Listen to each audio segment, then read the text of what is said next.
বিজনেসের ফাউন্ডার বা কো-ফাউন্ডারের অনেক বেশি ইনভলভ থাকতে হয় এই মার্কেটিং রিলেটেড স্টাফস ম্যানেজ করার জন্য। এজেন্সি স্টার্ট করা আর ৫টা বিজনেসের মতোই, যে কেউই করতে পারে। আমি ইনিশিয়ালি বলি যে আপনি ফ্রিতে হলেও কাজ করেন। একটা বড় ক্লায়েন্টকে কম প্রাইস দেওয়ার কারণে ক্লায়েন্ট আমাদেরকে কাজ দেয় না। সে বুঝতে পারছিল আমরা ক্যাপেবল। কিন্তু পরে একটা কমেন্ট করছিল, এত কমে কিভাবে? কপি লিখার জন্য ওই ক্লায়েন্ট ম্যানেজার এখন আর কপিরাইটারের কাছে যায় না। সো একটা উইনিং ব্যাপার হয়েছে। কিন্তু উইনিং তার জন্যই হবে না যে এজেন্সি আসলে এআই ইউজ করবে না। আরেকটা ইনসাইট শেয়ার করি, যদিও সেটা শেয়ার করা উচিত না। ধরেন আমাদের টিম যদি ১০০টা প্রপোজাল পাঠায়, তাহলে আমাদের অলমোস্ট 70% অনবোর্ড হয়। বিভিন্ন ক্লায়েন্টের বিভিন্ন ধরনের প্রবলেম থাকে, কিছু ক্লায়েন্ট ইগোইস্টিক হবে। ক্লায়েন্টকে তো আপনি আসলে মনের মতো করে, মানে ক্লায়েন্ট এই যে ৫ ফিট ৬ ইঞ্চি একটি ক্লায়েন্ট, ফর্সা হইতে হবে ক্লায়েন্ট, এরকম তো ক্লায়েন্ট পাবেন না। এটা আপনার কস্ট সেভ করবে, টাইম সেভ করবে এবং আপনাকে হ্যাসেল ফ্রি করে দেবে।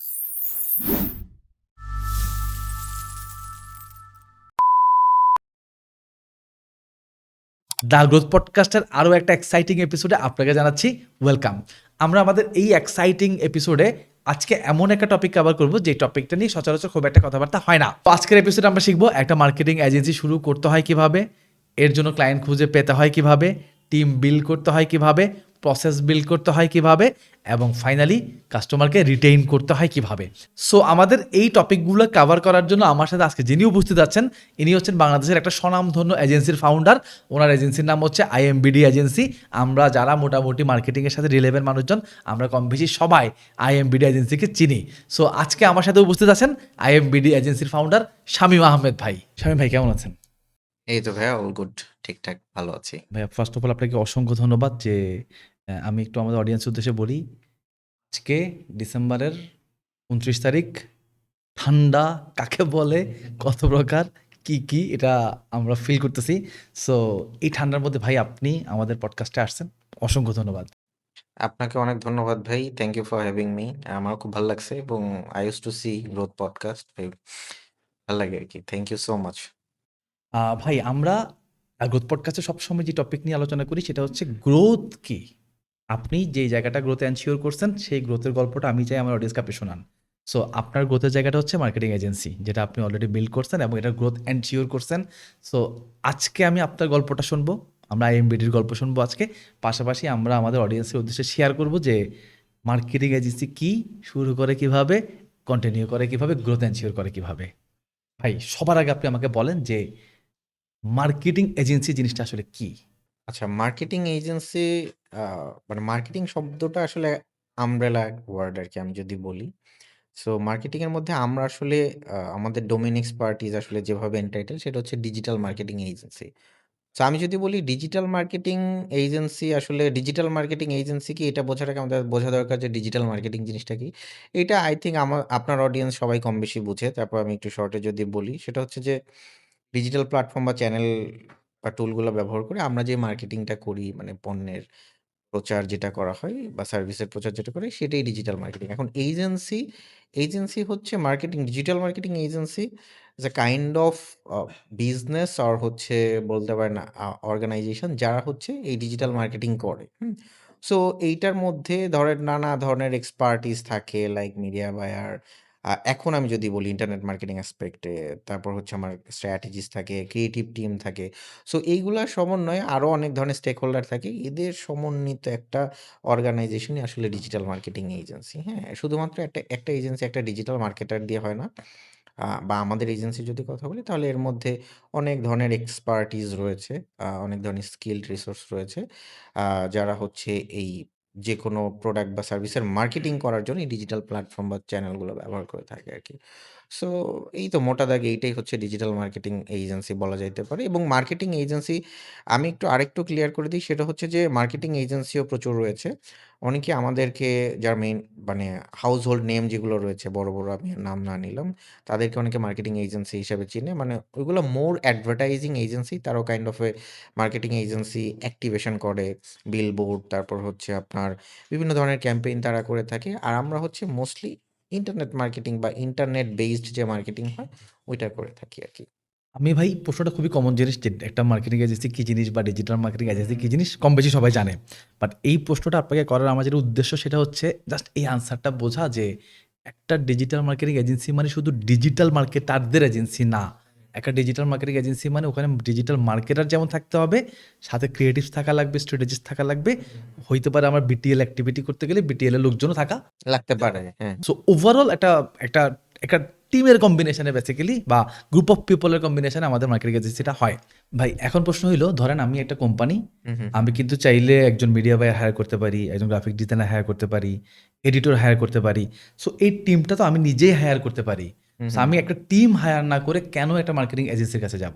আচ্ছা, এখানে এজেন্সির ক্ষেত্রে এজেন্সি লাইক আস এইটার ৩ টা অ্যাসপেক্টে বেনিফিটস রয়েছে। হ্যাঁ? মেজর ৩ টা বেনিফিটস যদি বলি, এটা আপনার কস্ট সেভ করবে, টাইম সেভ করবে এবং আপনাকে হ্যাসেল ফ্রি করে দিবে। আমি যদি একটু আপনাকে ক্যালকুলেশন করে দেখাই, ধরেন আপনি যে রিসোর্স গুলার নাম বললেন, এই রিসোর্স গুলো আপনাকে হায়ার করতে হবে।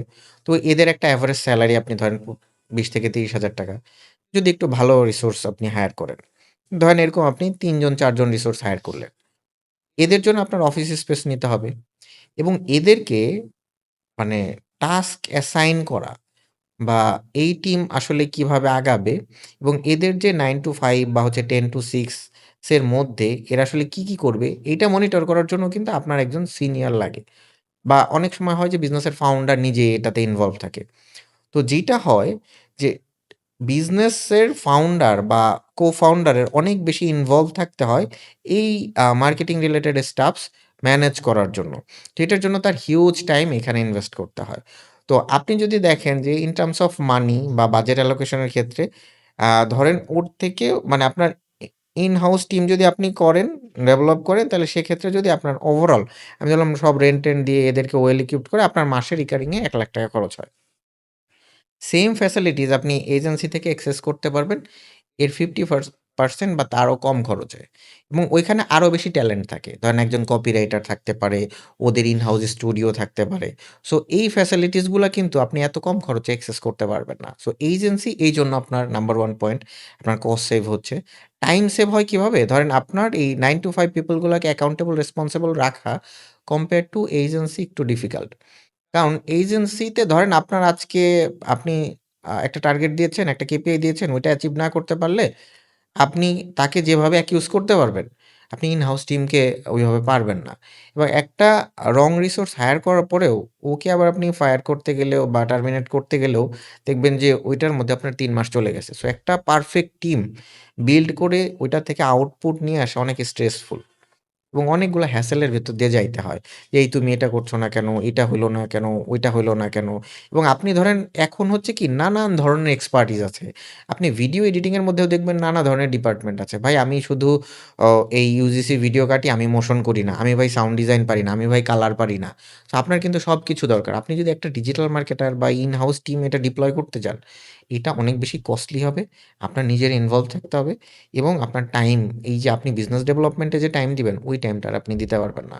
সো দ্যাটস ওয়াই আমরা সবসময় রিকমেন্ড করি যে আপনার যদি অনেক বেশি বাজেট না থাকে, বিশেষ করে এসএমই গুলার জন্য এজেন্সি অনেক বেশি রাইট ফিট করে। আপনার ধরেন বাজেট যদি অনেক বেশি না হয়, আপনি ৳১,০০,০০০ এজেন্সি যে ফ্যাসিলিটিস অ্যাক্সেস করতে পারবেন, ওইটা ইন হাউস টিম আমার মতে ৳৩-৪ লাখ দিয়েও পারা কঠিন। এবং অনেক সময় একটা রং ফিট হায়ার করলে যেটা হয় মানে একটা রং রিসোর্স হায়ার করলে যেটা হয় যে আপনার এন্টায়ার টিমের কোলাবোরেশন নষ্ট হয়, সিঙ্ক হয় না। অনেক ধরনের ঝামেলা। So that's the reason behind আমি মেজরলি ৩ টা কারণ বললাম আরকি। আই থিংক অডিয়েন্সও বুঝতে পারবে।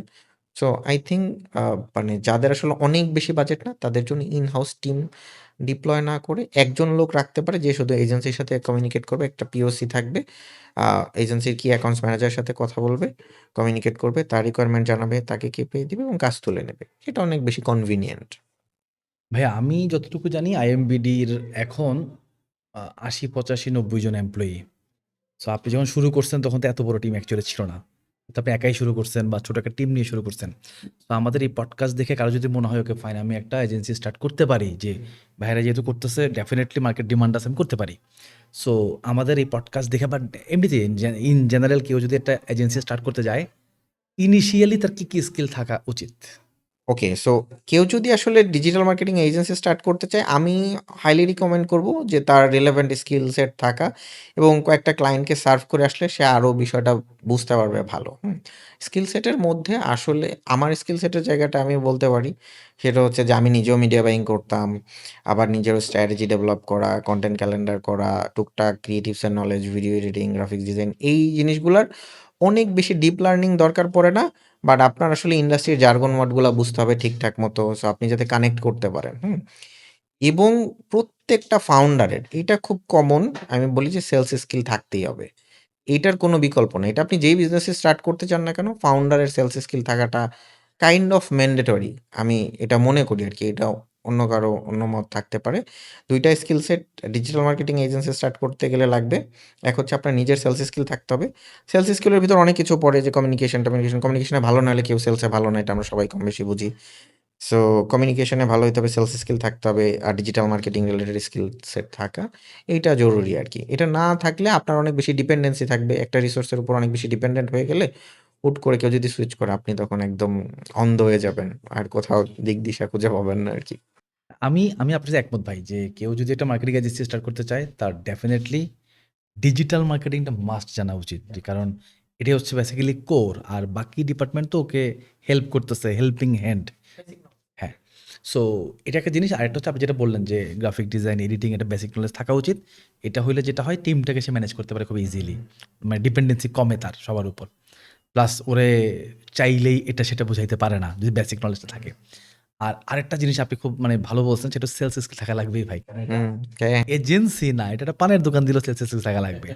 আর আমার মনে হয় এজেন্সি স্পেসে এসে আরেকটা স্কিল থাকা উচিত, সেটা হচ্ছে ওই নেটওয়ার্কিং বিল্ড করার একটা ক্যাপাবিলিটি তার মধ্যে থাকা উচিত। কারণ আমরা এজেন্সি স্পেসে দেখি মোটামুটি অনেক কাজ আসলে আমাদের নেটওয়ার্ক ভেতর থেকে আসে, রেফারেন্স থেকে আসে। এখন ভাই ধরেন আমি তো শুরু করলাম, আমি আপনার কথা মতো ডিজিটাল স্কিল গেইন করলাম, আপনি যা বললেন করলাম। আমি একটু সামনের দিকে গেলাম, ২টা-৩টা ক্লায়েন্ট সার্ভ করলাম। এখন আমার কাছে মনে হচ্ছে আমার টিম হায়ার করা উচিত। বাট আমার কাছে ইনাফ বাজেট নাই। খুবই ছোট একটা টিম হায়ার করতে পারবো। শুরুতেই ম্যান্ডেটরি টিম কি হওয়া উচিত? যেটা না হইলে আমার এজেন্সি আর সামনে আগাবে না। আমরা শুরুতে যেটা করতাম, আমি শুরুতে যদি বুঝে করতাম তাহলে আমি ক্লায়েন্ট ম্যানেজার হায়ার করতাম। Client manager. যার হচ্ছে basic digital marketing related knowledge আছে, যে মূলত হচ্ছে কমিউনিকেশন চালায় যেতে পারে ক্লায়েন্টের সাথে। এইটা হইলে বাকি জিনিসগুলো আপনি আউটসোর্স করতে পারবেন। আপনার যদি এনাফ বাজেট নাও থাকে, ধরেন মিডিয়া বাইং আপনার হচ্ছে ট্র্যাকিং রিলেটেড ওয়ার্ক আসছে। হ্যাঁ? আপনি ধরেন আপনার ডিজিটাল মার্কেটার অত বেশি এক্সপার্ট না। বাট আপনি এটা আউটসোর্স করতে পারবেন। কিন্তু আপনি একজন ট্র্যাকিং এক্সপার্ট নিলেন যে কমিউনিকেশন এ ভালো না। সে আসলে ওই ক্লায়েন্টের সাথে কমিউনিকেশন করবে না ১ম কথা। ওই রিসোর্স লং রান এ গিয়ে আসলে আপনার জন্য ভালো কিছু নিয়ে আসবে না। ক্রস সেল, আপসেল এইগুলোও আসে না। সো আমার মতে ক্লায়েন্ট ম্যানেজার ম্যান্ডেটরি। শুরুতে যাকে হায়ার করা উচিত ক্লায়েন্ট ম্যানেজার, যাকে আপনি অনেকগুলা পয়েন্টে অ্যাকাউন্টেবল রেসপন্সিবল রাখতে পারবেন। ক্রিয়েটিভস তুলবে, সে আ টুকটাক বাইং করবে এগুলা। আর বড় রিকোয়ারমেন্ট আসলে এগুলো আউটসোর্স করবে। I think so. যার এনাফ বাজেট নাই। বাট বাজেট থাকলে তখন তো ক্রিয়েটিভের জন্য video editor, graphic designer, media buyer এগুলো আলাদা নেওয়া উচিত। কপিরাইটার। যদিও কপি এখন এআই ক্যান হেল্প মানে হিউজ আরকি। এখন ওই অ্যাকাউন্টস ম্যানেজারই আমাদের কপির হায়ারিং ফ্রিজ এবং আমরা ডাউন সাইজ করেছি আরকি। যাই হোক ওইটা আলাদা আলাপ। যাই হোক ভাই, এই আমার কাছে মনে হয় শুরুতেই এ এট লিস্ট মানে স্টার্ট করতে গেলে কিক স্টার্টটা আ একটা অ্যাকাউন্টস ম্যানেজার দিয়ে স্টার্ট করা উচিত। ওকে, আমি একটু আমার অডিয়েন্সের উদ্দেশ্যে জিনিসটা ক্লিয়ার করি। কারণ আমরা ডিজিটাল স্পেসে কাজ করতে গিয়ে মানে অনেক মানুষের সাথে কথা বলতে হয়। মানে অনেক মানুষের মধ্যে না এই কনফিউশনটা আছে যে ভাই একটা ডিজিটাল মার্কেটিং এজেন্সি করে কি? মানে এজেন্সি বললে আমরা বুঝি ট্রাভেল এজেন্সি। নরমালি এজেন্সি বললে আমরা বুঝি ট্রাভেল এজেন্সি। সো ভাই ডিজিটাল মার্কেটিং এজেন্সিটা আবার কি? এর মধ্যে আরেকটা বড় প্রশ্ন চলে আসে, সেটা হচ্ছে ভাই আমার ঘরেই তো আমি এই লোকগুলোকে হায়ার করতে পারি, তোমাকে কেন হায়ার করব? এর প্রশ্ন চলে আসে। আমি একটু জাস্ট একটু অডিয়েন্সকে ক্লিয়ার করি যে আমাদের যে টোটাল কথাবার্তা বললাম একটা সামারি, সেটা হচ্ছে বেসিক্যালি একটা মার্কেটিং এজেন্সি যদি বলেন, এটা অ্যাকচুয়ালি একটা ডিজিটাল মার্কেটিং এজেন্সি আপনি ধরে নেবেন, নাম্বার 1। নাম্বার 2 হচ্ছে একটা ডিজিটাল মার্কেটিং এজেন্সির কোর স্পেস হইল ডিজিটাল। সে ডিজিটালি সার্ভ করতে পারে। অ্যান্ড ডিজিটালি একটা বিজনেসকে সার্ভ করার জন্য আমাকে কী দরকার পড়ে? কোর হইল media buying, graphic design, editing, web development, একটা ওয়েব নিয়ে কাজ করা লাগে, tracking specialist, content writer, copywriter, কিছু মানে খুব হাই থটটিক্যাল কিছু করলে লাগতে পারে, বাট বেসিক হয়তো এসএমইর জন্য নাও লাগতে পারে, যেহেতু এআই এখন আমাদের হেল্প করে। আবার এআই স্কিলটা এখন খুবই ম্যান্ডেটরি। আর ভাইয়া, আর এগুলো হচ্ছে ম্যান্ডেটরি, এগুলো হচ্ছে টেকনিক্যাল টিম আর কি, টেকনিক্যাল ব্যাপার-স্যাপার। আর ভাইয়া যেটা বললো সেটা হলো ওভারঅল বিজনেসটা গ্রো করার জন্য বা ক্লায়েন্টকে কানেক্টেড রাখার জন্য একজন ক্লায়েন্ট ম্যানেজার অথবা একজন অ্যাকাউন্ট ম্যানেজার মাস্ট। এখানে আবার অ্যাকাউন্ট ম্যানেজার বলে অনেকে ধরে নেয় যে ওই যে অ্যাকাউন্টস ডিপার্টমেন্ট ধরে নেয়, সেটা অ্যাকাউন্ট ম্যানেজার মানে একটা অ্যাকাউন্টকে যে ডিল করে, এটা ক্লায়েন্ট ম্যানেজার, সহজ কথা। তাহলে মোটামুটি আমরা ভাই আমাদের অডিয়েন্সকে ওভারঅল একটা ডিজিটাল মার্কেটিং এজেন্সির কম্বিনেশন বা শেপটা কী হইতে পারে একটা ধারণা আমরা দিয়ে দিছি। এখন ধরেন কেউ আমাদের কথা মোটিভেটেড হয়ে একদম টিম নিয়ে, বন্ধু বান্ধব নিয়ে ডিজিটাল মার্কেটিং এজেন্সি শুরু করে দিয়েছে। শুরু করে সে যে প্রবলেমটা ফেস করবে এখন, ভাই ক্লায়েন্ট তো নাই। যেটা কোর প্রবলেম, সবার কোর প্রবলেম, যে ভাই ক্লায়েন্ট তো নাই। সো আমরা ভাই একটু জানতে চাই যে ক্লায়েন্ট আসলে কোথায় পাওয়া যায়? লাইক ধরেন দেশেও ক্লায়েন্ট পাওয়া যায়, বাইরেও কিন্তু ক্লায়েন্ট পাওয়া যায়। তো আপনি আপনার এক্সপেরিয়েন্স থেকে একটু আমাদেরকে শেয়ার করেন যে ক্লায়েন্ট আসলে কোথায় পাওয়া যায়? ভাই আমার এক্সপেরিয়েন্সের সাথে আসলে ম্যাক্সিমামেরই মেলাটা কঠিন। আমি তো আসলে I used to become a freelancer. So আমি ইন্টারন্যাশনাল ক্লায়েন্ট দিয়ে স্টার্ট করছি। বাট আমি ইন্ডাস্ট্রিতে যাদেরকে দেখি বা যাদের সাথে অনেক বেশি কথাবার্তা হয়, তাদের ইনিশিয়াল স্টেজে ক্লায়েন্ট অ্যাকুইজিশন স্ট্র্যাটেজি বা আমিও যেটা সাজেস্ট করি সেটা হচ্ছে যে শুরুর দিকে মানে এইটা আপনার হচ্ছে কি, আপনার যদি স্ট্রং পোর্টফোলিও না থাকে আপনি কাজ পাবেন না। আবার কাজ না পাইলে আপনার পোর্টফোলিও হবে কিভাবে? এই সাইকেলটা আসলে কিভাবে ব্রেক হবে? আমি ইনিশিয়ালি বলি যে আপনি ফ্রিতে হলেও কাজ করেন। সো আপনাকে ফ্রিতে হলেও কাজ করতে হবে এবং অনেক বেশি পেইনের ভেতর দিয়ে যাইতে হবে ইনিশিয়াল স্টেজে। ছোটো ছোটো ক্লায়েন্ট যারা অনেক বেশি পেইন দিবে, অনেক অ্যাংরি কল হ্যান্ডেল করতে হবে। So it will help you to grow, and এটার ভিতর দিয়ে আপনার যে এক্সপিরিয়েন্সটা হবে ওইটা পরবর্তীতে ক্লায়েন্ট অ্যাকুইজিশনে অনেক হেল্প করবে। সো ক্লায়েন্টকে আউটরিচ করার অনেকগুলা ওয়ে আছে। আপনি এখন অ্যাড দিলেও ক্লায়েন্ট পাবেন টুকটাক। বাংলাদেশে প্রচুর কমার্স আছে। সো বাংলাদেশের মার্কেটই অনেক বড় হয়ে গেছে। আমাদের এখন তো লোকাল ক্লায়েন্টসই বেশি। সো শুরুর দিকে আমাদের যেটা ছিল, আমার তো রেফারেন্সেই অনেক বেশি ক্লায়েন্ট ছিল। সো আমি এখন যদি কেউ শুরু করে তাহলে অনেক ধরনের গ্রুপ আছে ফেসবুকে। তারপরে একটু যদি আপনি ইমেল আউটরিচ করেন বা ফেসবুকে যারা টুকটাক অ্যাড চালাচ্ছে তাদেরকে হোয়াটসঅ্যাপে নক করলেও আপনি আপনার অফার আপনি আপনার প্রপোজাল দিতে পারেন, ওইখান থেকে আপনি কিছু ক্লায়েন্ট পেয়ে যাবেন। বাট ক্লায়েন্ট শুরুতে যেটা জানতে চাইবে সেটা হচ্ছে যে আপনি কার কাজ করেছেন, আপনার পোর্টফোলিও শেয়ার করেন। সো এটা তো আপনার কাছে নাই। সো বেটার আপনি যদি এই সাইকেলটা ব্রেক করতে চান দেন শুড স্টার্ট, মানে জাস্ট স্টার্ট করে দেয়া, বাজেটের দিকে কোনো ধরনের কোনো মানে একদমই কনসেন্ট্রেশন দেওয়া উচিত না। যে ভাই আমি ইনিশিয়ালি কাজটা করতে চাচ্ছি, আপনি দেখেন আমার কাজ ভালো লাগলে আপনি এইটা পে করেন, অথবা আপনি ডিসকাউন্টে এইটা, আমি যদি ভালো না হয় খুশি হলে আপনি আমাকে কিছু টিপস দিন। সো এরকম করে আপনার যখন এই ক্লায়েন্টের ঝুড়িটা একটু বড় হবে, ঝুড়িতে কিছু ক্লায়েন্ট আসবে, তখন আসলে আপনি বড় বড় ক্লায়েন্টকে পিচ করতে পারবেন। So this is how I think you should start, মানে এনিওয়ান শুড স্টার্ট। যে আমি ইনিশিয়াল স্টেজে প্রয়োজন হলে ফ্রিতে কাজ করব। আর তারও আগে আমার মনে হয় যে আপনার কোনো মানে মানুষের বা কারো এরকমভাবে স্টার্ট করা উচিত, কোনো এজেন্সিতে ইন্টার্নশিপ করে হোক বা হচ্ছে মানে কি বলবো, তার জন্য ফ্রিতে কাজ করে দিয়ে হলেও ইন্ডাস্ট্রিতে স্টেপ ইন করা উচিত। ইন্ডাস্ট্রির ভাষাটা বোঝা উচিত। ওই ডিএনএটা আস্তে আস্তে অ্যাডপ্ট করা উচিত। তাহলে যেটা হবে, আপনি অনেক বেশি কানেক্টেড মানে ফিল করবেন যে আমি ডিজিটাল মার্কেটিং এজেন্সির কেউ, ওইখান থেকে বিলং করি। তখন আপনি অনেক কনফিডেন্টলি পিচ করতে পারবেন। তো এইটাও অনেক ইম্পর্ট্যান্ট একটা ব্যাপার। তো শুরুর দিকে আই উইল সাজেস্ট যে বাজেটে ফোকাস না করে আপনি জাস্ট কাজে ফোকাস করেন। অনেক পেইনফুল কাজ নিয়ে নেন। হ্যাঁ, পরে দেখবেন ওইখান থেকে আপনার ক্রস সেল, আপসেল হয়েছে যদি ভালো করতে পারেন। আর ভুল করলে কি হইছে? Nothing to lose. সেটা তো আপনার এমনিতেও তো ক্লায়েন্ট ছিল না। সো ক্লায়েন্ট এড করাটা এটাকেও কারেন্সি হিসেবে কনসিডার করতে হবে আরকি। এটা একটা ভালো পয়েন্ট বলছেন ভাই, যে কারো ইন্ডাস্ট্রিতে আসার আগে ওই ইন্ডাস্ট্রির স্বাদ নিয়ে আসা উচিত। স্বাদ নেওয়ার অপশন কি? ভাই আমি যেহেতু পারি না, চাকরি তো কেউ দিবে না।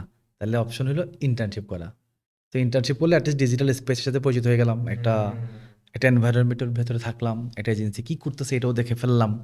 তো দেন এখান থেকে ট্রেনিং নিয়ে আমি চাইলে মানে ইউজুয়ালি আমরা কি হয় ট্রেনিং নেওয়ার জন্য টাকা দেই। এখানে আমি একটা মিনিমাম অ্যামাউন্ট নিয়ে কিন্তু ট্রেনিংটা নিবো উল্টা। সো এটা আমার কাছে ভালো অপশন আমার কাছে মনে হয়।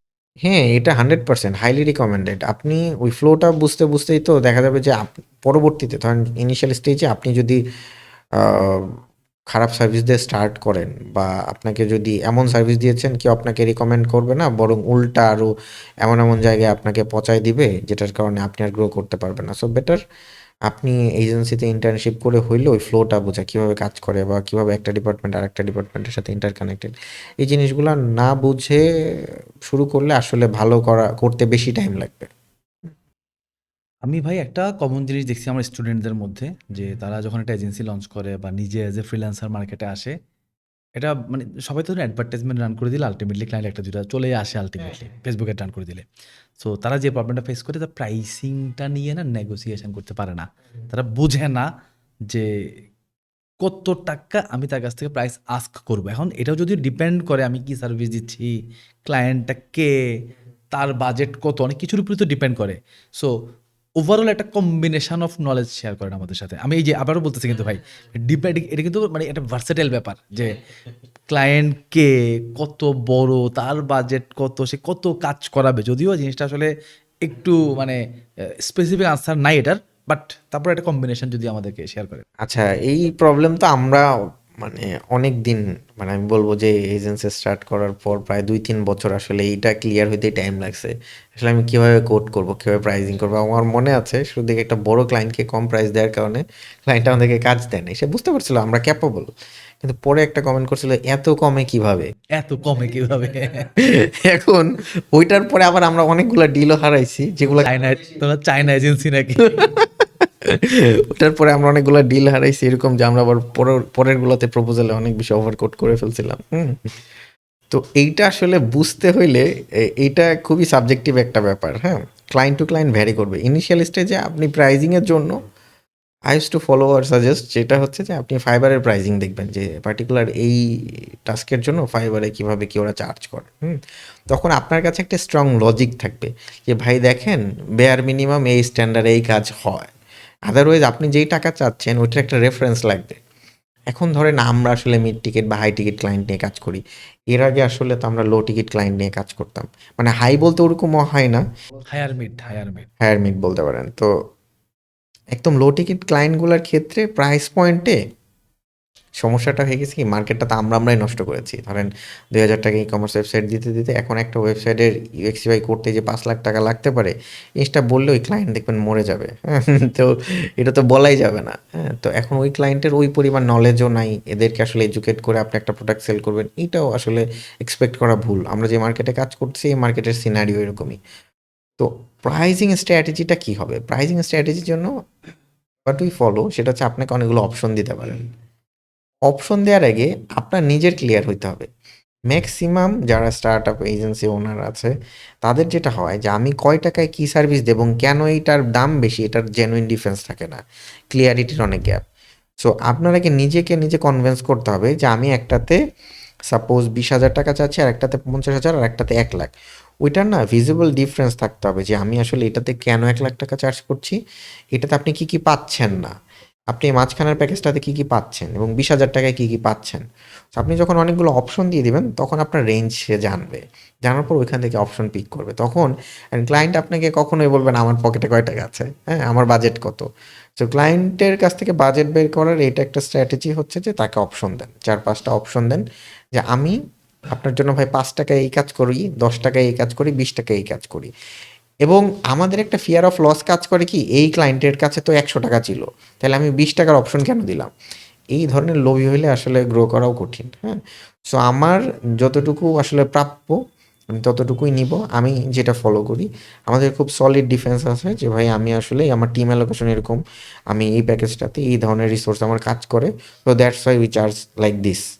সো এইটাও আপনার ক্লিয়ার হইতে হবে। সো প্রাইজিং স্ট্র্যাটেজিটা এরকম হইতে পারে, অনেকগুলো অপশন দেন, অপশন দিলে ক্লায়েন্ট বলবে। সো এটা মোর ইজিয়ার। অ্যান্ড প্রাইজিং কীভাবে ঠিক করবো, ফাইবারে ঘাটাঘাটি করেন, পারপ্লেক্সিটিকে বলে দেন, সুন্দর করে প্রাইস টেবিল রেডি করে দিবে। ChatGPT Perplexity is more than enough এখন। কিন্তু এআই হেল্প নিয়ে সুন্দর করে প্রাইজিং করা যায়। তাই বাংলাদেশের এখন আওয়ারলি রেট হিসাব করতে গেলে অনেক বেশি দেখাবে। একদম ছোট বিজনেসগুলো এতটা এফোর্ড করতে পারে না। হ্যাঁ, আমরা যদি একদম রিটেল বিজনেসগুলোকে সার্ভ করবে যারা ছোট ছোট কমার্স রান করে, সেই সকল বিজনেসগুলোর জন্য যদি আমরা চিন্তা করে আগাই যে আমি তাদেরকে সার্ভ করব, তাহলে তাদের মোটামুটি মার্কেটে একটু ঘাটাঘাটি করলে, ফেসবুকে ঘাটাঘাটি করলে বোঝা যায় যে এরা আসলে কয় টাকা দিতে রাজি আছে। তখন ওই ধরনের প্যাকেজ করা। আবার আস্তে আস্তে যখন লেভেল 1 থেকে লেভেল 2-তে যাবে এজেন্সি, একটু বেটার সার্ভিস দেয়া শুরু করবে, রিসোর্স ভালো, ভালো নেয়া শুরু করবে, তখন আবার প্রাইস আপডেট করবে।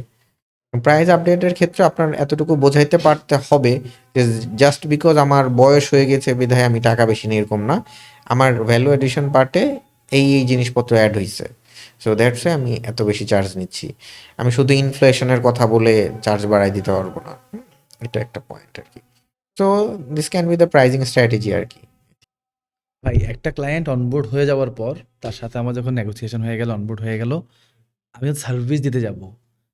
তো এই সার্ভিস দেওয়ার প্রসেস কি? আপনারা কি করেন অ্যাকচুয়ালি তার জন্য করেন কি? আপনার অফিসে কি হয়? কি প্রসেস চলে?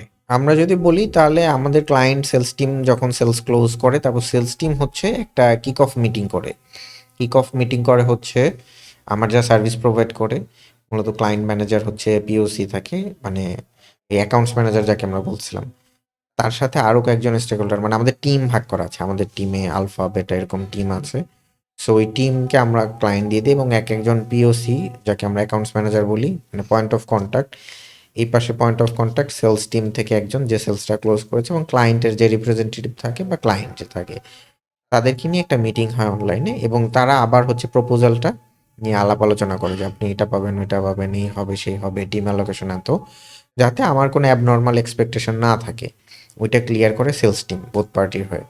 ক্লিয়ার করে দেওয়ার পরে আমরা কনসিডার করি যে ১ মাস হচ্ছে ফার্স্ট মান্থ হচ্ছে অনবোর্ডিং মান্থ।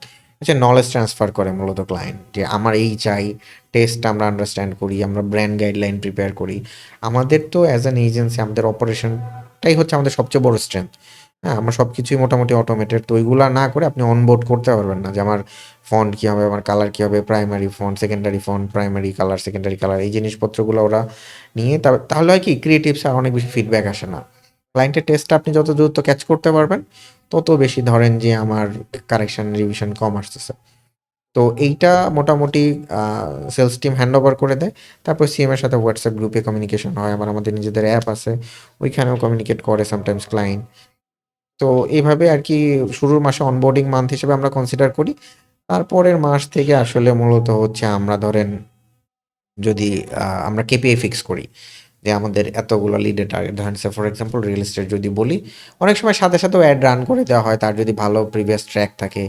একদম ফ্রেশ বিজনেস হলে আমরা শুরুর মান্থেই স্প্লিট টেস্টিংটা করি যে আমার কী ধরনের ক্রিয়েটিভস তার জন্য বেটার ওয়ার্ক করে, কী ধরনের অডিয়েন্স, যদিও এখন আর অডিয়েন্স গেমটা অ্যান্ড্রোমেডার আপডেটের পর আর ওরকম নাই। সো তারপরেও একটা সুন্দর অডিয়েন্স তৈরি করা, তারপর হচ্ছে কোন ধরনের ক্রিয়েটিভস তার জন্য কাজ করছে, কোন ধরনের কপি কাজ করছে, এগুলো আন্ডারস্ট্যান্ড করার পর তারপরে আমরা তাকে একটা প্রজেকশন দিই।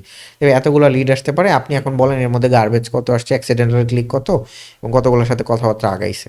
তো তখন উনি বললে পরে আমরা বলি যে তাহলে আপনার জন্য আমরা সেলস টিমের সাথে খুব ক্লোজলিও কাজ করা হয় যে ওরা একটা রিকোয়ারমেন্ট দেয় যে ভাই আমার ১,০০০ লিড দরকার, এর মধ্যে ৩০০-৪০০ স্কেল হলে হবে। তো ওইভাবে করে আমরা কথা বলি। পরে টিম আমাদের তো কয়েকটা টুল আমাদের হাউসেই বানানো আছে, আমাদের নিজেদের ক্রোম এক্সটেনশন, এগুলা দিয়ে টিম অনেক ইজিলি বের করে ফেলতে পারে। আমাদের প্রেজেন্টেশন সব এক ক্লিকে হয়।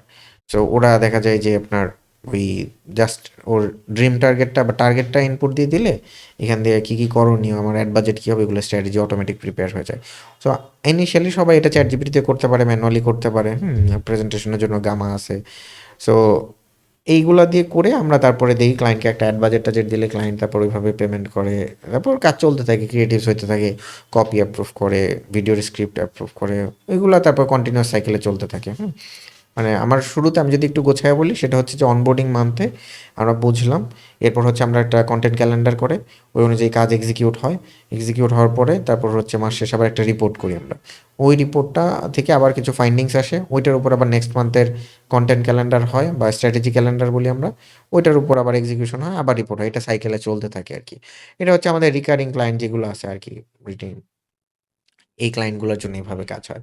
আর যেগুলো ক্যাম্পেইন বেস থাকে, স্পেসিফিক টার্গেটে আসে, যেমন ইউনিভার্সিটিগুলোর ক্যাম্পেইনে কি হয় আমাদের যে বলে যে আমার অমুক ডিপার্টমেন্টে এতগুলো স্টুডেন্ট, ডাইরেক্ট এখন এভাবে কথা বলে।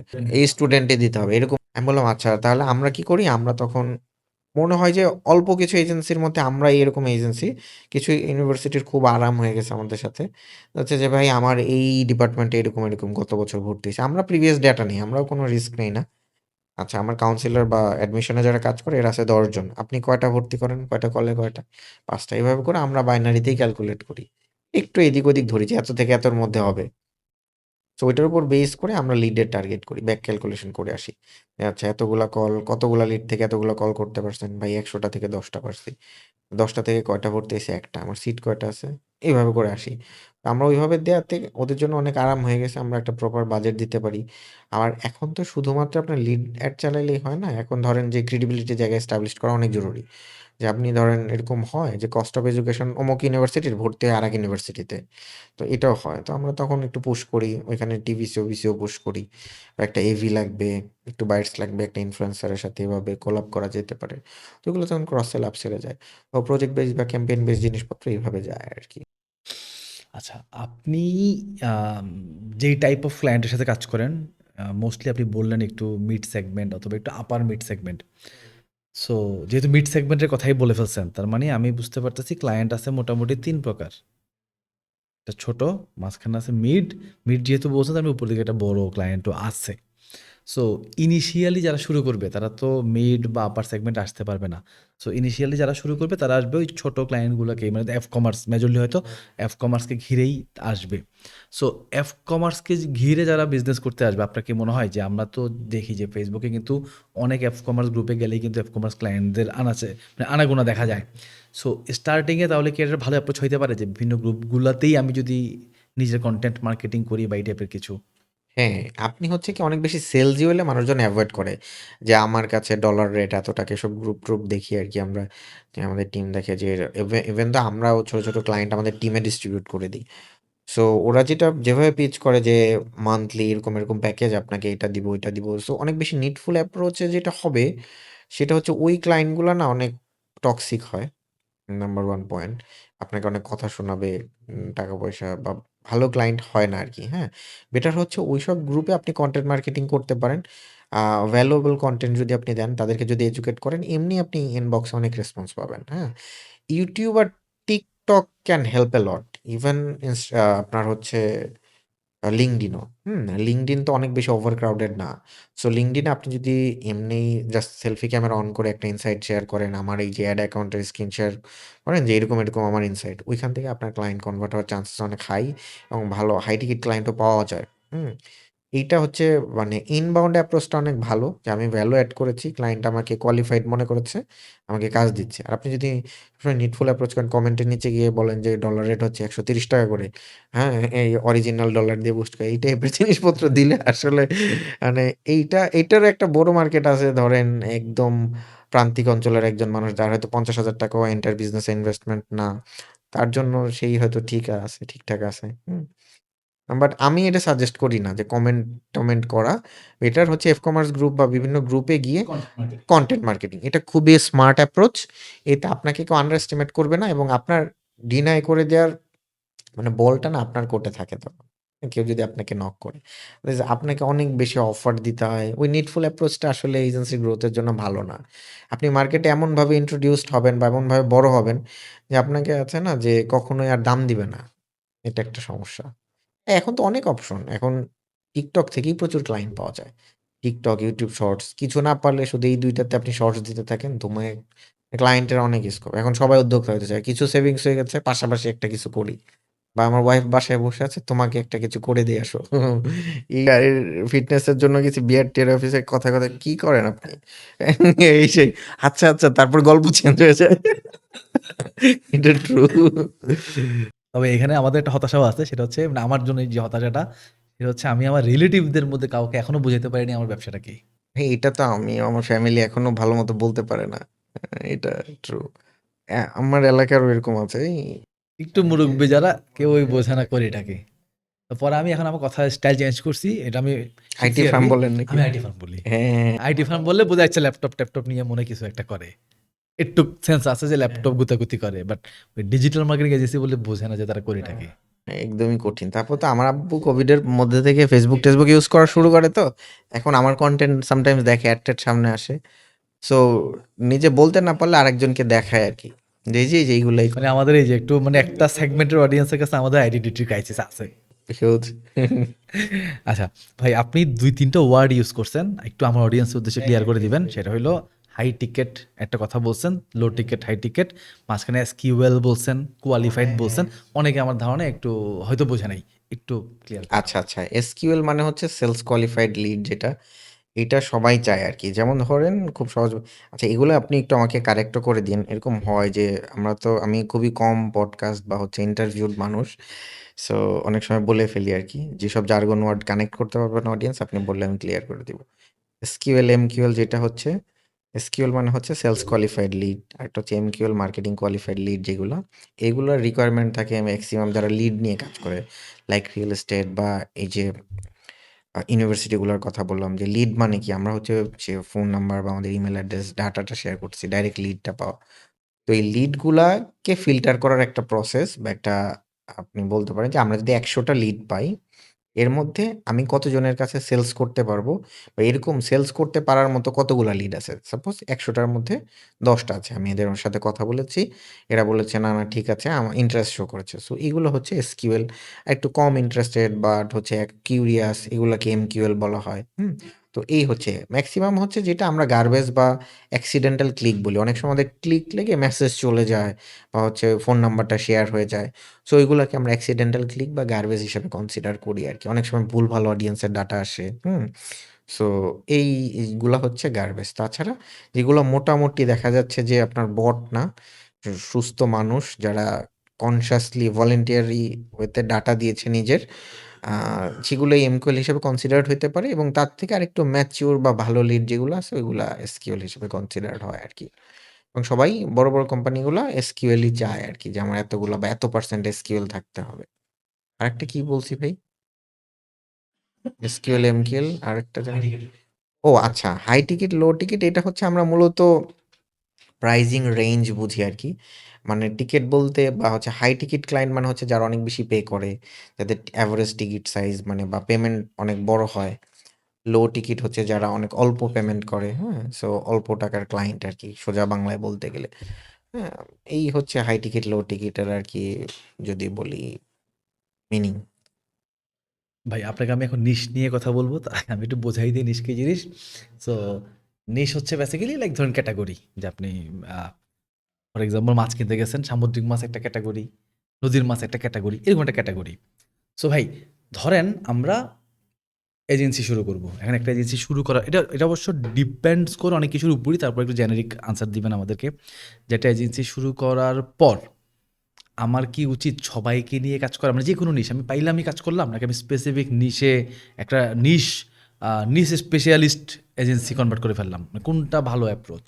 কারেন্টলি আমি নিশ বেসড এজেন্সিতে গেলে আপনার ক্লায়েন্ট অ্যাকুইজিশন মোর ইজিয়ার হবে। লাইক আপনি ধরেন digital marketing agency for real estate বা হচ্ছে digital marketing agency for edtech companies. হুম? আরো অনেক B2B হইতে পারে। ডিজিটাল মার্কেটিং এজেন্সি ফর ধরেন আমার হচ্ছে ই-কমার্স। সো এইটা হইলে আপনাকে যেমন হচ্ছে আমরা ওভারঅল মানে আমরা হচ্ছে ডিজিটাল মার্কেটিং এজেন্সি হিসেবে মোস্টলি নোন। হ্যাঁ? আমরা কিন্তু শুরুতে স্টার্ট করলে বা এখন স্টার্ট করলে আমি নিশ বেইজই যাইতাম। হুম? এতে ক্লায়েন্ট অ্যাকুইজিশন ইজিয়ার হয়। যেমন রেস্টুরেন্টের আমাদের ক্লায়েন্ট আছে অনেক। আমাদের অনেক ধরনের ক্লায়েন্ট আছে। কারণ শুরুতে এভাবে বা ওই সময় অনেক বেশি এরকম ক্রাউডেড ছিল না মার্কেট বা এত বেশি ডিমান্ডও ছিল না। তো শুরুর দিকে আমরা যেভাবে স্টার্ট করছি ওইটাও যে ভুল ছিল এরকম না। বাট কারেন্টলি স্টার্ট করলে এইটা যে আমাদের রেস্টুরেন্টের ডিজিটাল মার্কেটিং এর উপর অনেক বেশি এক্সপার্টিস রয়েছে। আমাদের ফটোগ্রাফিগুলো এরকম অনেকগুলো এজেন্সি দাঁড়িয়েছেও ওরাও ভালো করছে। সো আমার মতে হচ্ছে আপনি যদি অনেক বড় ইনফ্রাস্ট্রাকচার বা অনেক বড় ওপেক্স না চালাইতে পারেন, তাহলে নিশ বেসড এজেন্সি ক্রিয়েট করা বেটার। হ্যাঁ? এইটাতে আপনার ক্লায়েন্ট অ্যাকুইজিশন ইজিয়ার হবে। যে আমার কাছে যদি কেউ আসে আমি হচ্ছে মানে মানে আপনার হচ্ছে ধরেন জ্যাক অফ অল ট্রেড হওয়ার থেকে মানে যেকোনো একটা স্পেসিফিক হ্যাঁ, সিঙ্গেল ট্রেড হওয়া অনেক ভালো। এটাতে ওই যে আমি যেটা বলতেছি যে আপনাকে যখন কেউ বলবে যে আমি স্পেশালি আ ডার্মাটোলজিস্ট বা কার্ডিওলজিস্ট তখন ওইটাতে দেখবেন যে আপনার রেভিনিউ স্ট্রিমও হাই থাকে। মানুষজন বা আপনি একটু স্ট্যান্ড আউট করতে পারবেন অনেক শর্ট টাইমে। বেটার আমি সব করি, তাহলে আপনাকে কিছুর জন্যই মানুষ চিনবে না আরকি। হ্যাঁ? অনেক টাইম লাগবে। চিনবে না এরকম বলা ঠিক না। মানে it will take huge time compared to niche based এজেন্সিতে যাওয়া। আপনি এখন যদি শুরু করতেন আবার নতুন করে, কোন ৩ টা নিশকে আপনি প্রেফার করতেন? আমি ৩ টা নিশ বললে আমি বলব যে এখন রেস্টুরেন্ট অনেক বেশি বাড়তেছে। রেস্টুরেন্ট নিতাম, আ রিয়েল এস্টেট নিতাম। আর কমার্স এর হিউজ রিকোয়ারমেন্ট আসে। যদিও ২ টা তারপর এই ৩ টাতে হচ্ছে ডিমান্ড কার্ভ অনেক হাই আরকি। হ্যাঁ? সো এই ৩ টা দিয়ে স্টার্ট করতাম হয়তো। ভাইয়া এআই আসার এবং পরের মানে এই ২ টাইমিং এর মাঝখানে এজেন্সিগুলোর কোনো পরিবর্তন হয়েছে কিনা? আসার আগে এজেন্সিগুলা যেমন চলতেছিল, আমার ধারণা আসার পরে একটু হইলেও ইমপ্যাক্টেড হইছে। কারণ এখন অনেক কিছু আমরা চাইলেই করে ফেলতে পারি। যেমন আপনি যেটা বলছেন কপিরাইটার অলরেডি আপনারা নিজেরাই কিন্তু কপি রাইটিং দিয়ে বেরিয়ে আসতেছেন বা কপি রাইটারদের কাছ থেকে আপনারা বেরিয়ে আসছেন। সো ইমপ্যাক্ট তো পড়ছে আমরা বুঝতেই পারতেছি। সেই ইমপ্যাক্টটা আসলে পজিটিভলি নিচ্ছেন না নেগেটিভলি নিচ্ছেন বা কেমন ইমপ্যাক্ট? আচ্ছা, এইটা আসলে আমি যেভাবেই নেই, এটাকে আ মানে আর এভয়েড করা বা স্কিপ করার সুযোগ নাই। আমি এটাকে পজিটিভলিই দেখি। এটা হচ্ছে কিছু, কিছু পয়েন্টে হিউম্যান ডিপেন্ডেন্সি কমে গেছে। অ্যাজ এ ফাউন্ডার মানে বা ওনার হিসেবে আমি তো পজিটিভলি দেখি, কারণ হচ্ছে আমার রিসোর্স কস্ট কমে গেছে আগের থেকে। এবং টিম যেসব জায়গায় অনেক বেশি স্ট্রাগল করতো ওইগুলো অনেক বেশি ইজি হয়ে গেছে ডিউ টু এআই। আমাদের গ্রুপ বাই সহ যদি হিসাব করি, সম্ভবত 62 টা টুলের মতো আরকি সাবস্ক্রিপশন নেয়া আছে। যেই টুলগুলোর আমরা মান্থলি পে করছি। মান্থলি বা ইয়ারলি সাবস্ক্রিপশন দেয়া আছে। সো এইটাতে আমার প্রত্যেকটা ডিপার্টমেন্টে এর প্রোডাকশন হিউজ বাড়ছে ডিউ টু এআই। এবং আমরা দেখা যাচ্ছে যে এআই এর লেভারেজ মানে অ্যাজ অ্যান এজেন্সি আমি জানি না আমরা যতটুকু নিচ্ছি, বাকিরা কে কতটুকু নিচ্ছে। আমাদের কপিরাইটারদের এক্সাম্পল যদি বলি, ওই ডিপার্টমেন্টের হায়ারিং টোটালি ফ্রিজ এবং আমরা ডাউন সাইজও করেছি সত্যি কথা বলতে। হুম? Due to AI. কারণ কপি লিখার জন্য ওই ক্লায়েন্ট ম্যানেজার এখন আর কপিরাইটারের কাছে যায় না। যে রাইটার আছে তারও এনাফ কাজ নাই। তো এই জিনিসগুলা মানে এটা শুধু একটা সিঙ্গেল ডিপার্টমেন্টের কথা আমি বললাম। আপনি যদি গ্রাফিক্সের কথা বলেন, আমার অ্যাডোবির ফায়ারফ্লাই, তারপরে হচ্ছে আমার ন্যানো ব্যানানা, এইগুলা দিয়ে হিউজ পরিমাণে আমরা হচ্ছে প্রমোশনাল পোস্টার-টোস্টারে মানে পুরাটা আসলে করা যাচ্ছে না। এখনো কিছু, কিছু জায়গায় রিকোয়ারমেন্ট থাকে। ক্লায়েন্টের ছোট, ছোট কারেকশন ফিডব্যাক থাকে। বাট ধরেন একটা ভালো ব্যাকগ্রাউন্ড বানাইতে হবে। আ বা হচ্ছে আমরা অনেক সময় ওয়েব ডিপার্টমেন্ট এখন ইউআই এর সাজেশনগুলো ওইখান থেকে ক্লড থেকে নিচ্ছে, কার্সার এআই থেকে নিচ্ছে। তো প্রত্যেকটা ডিপার্টমেন্টে আমরা এআই ইউজ করতেছি অ্যান্ড এআই লেভারেজ নিচ্ছি। আর এজেন্সিগুলা যারা আসলে এটা অ্যাডপ্ট করবে না, তাদের জন্য আমি বলব যে আসলে মানে খুব সারভাইভ করা খুব ডিফিকাল্ট হয়ে যাবে। কারণ আগে ক্লায়েন্ট যেই কাজটার জন্য আপনাকে সাপোজ ৳৫ দিত, এখন ওই কাজটার জন্যই ৳৩ দিবে বা আরও কম দিবে। এবং দিন যত যাবে, এখন আমাদের করণীয় কি? আমরা আগে যদি ৳৫ কাজ একটা করতে পারতাম, এখন আমরা ৳৩ কাজ ১০ টাও করা সম্ভব ডিউ টু এআই। তার মানে আল্টিমেটলি প্রোডাকশনও বাড়ছে, আবার কস্টও কমছে। সো সবার অ্যাফোর্ডেবিলিটির মধ্যে আসছে। সো একটা উইনিং, উইনিং ব্যাপার হইছে। কিন্তু উইনিং তার জন্যই হবে না যে এজেন্সি আসলে এআই ইউজ করবে না। হুম? আ এআই এর ইমপ্যাক্ট বাংলাদেশে অন্যান্য কান্ট্রির তুলনায় একটু কম। আমাদের ইন্টারন্যাশনাল কিছু ক্লায়েন্ট আছে, যারা এআই এর কারণে তাদের কিছু কাজ-টাজের রিকোয়ারমেন্ট কমায় দিছে। বাংলাদেশে এইটার প্রভাব এখনো মানে আমাদের তো টেক অ্যাডপশন অনেক স্লো। তো ধরেন এখনো যেসব সিনিয়র সিএমওরা বসে আছে, তারা আসলে অনেক হাতে তৈরি, অনেক জিনিসপত্র চায়। বাট কোনটা হাতে তৈরি, কোনটা এআই দিয়ে বানানো, এগুলো তারা তো না বুঝলেও তারা চায় যে আমার জন্য মানে আমাদের ওই সোয়েটিংটা দেখতে চায় যে, "তুমি আমার জন্য খাটছো তো? ঠিকমতো ১০ ঘন্টাই তো খাটছো।" তো ওই টাইপের মাইন্ডসেট একটা আমাদের আছে। তো উ তাছাড়া যারা একটু মডার্ন বা এখন যেসব ইয়াং এন্টারপ্রেনার আছে, যেসব স্টার্টআপের কাজ আমরা করি, তারা এগুলা খুব অ্যাপ্রিশিয়েট করে এবং কাজ তো কম্পেয়ার টু ভালো হয়।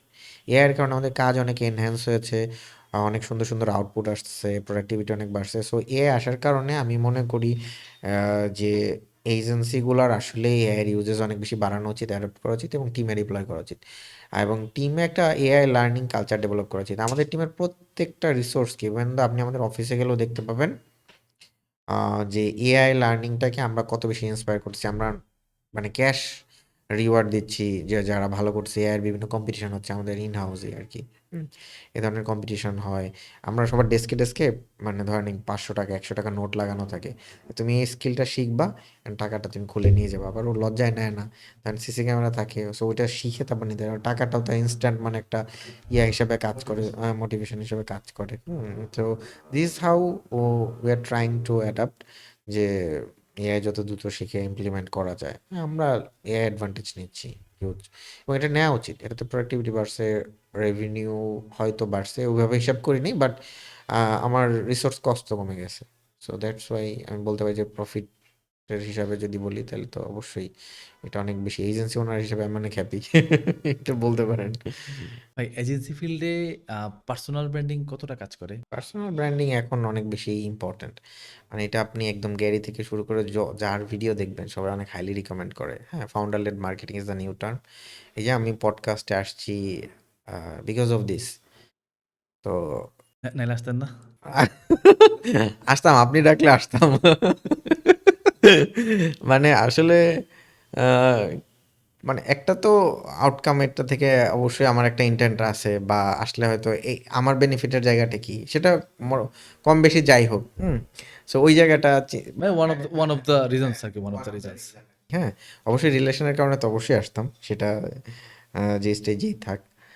But founder led marketing is the new thing, এবং এটার ক্ষেত্রে স্ক্যারসিটির জায়গা বা ভয়ের জায়গা যেটা আমি বলি বাংলাদেশের ক্ষেত্রে যেটা হয়, হ্যাঁ, ডাউনফল এইটা।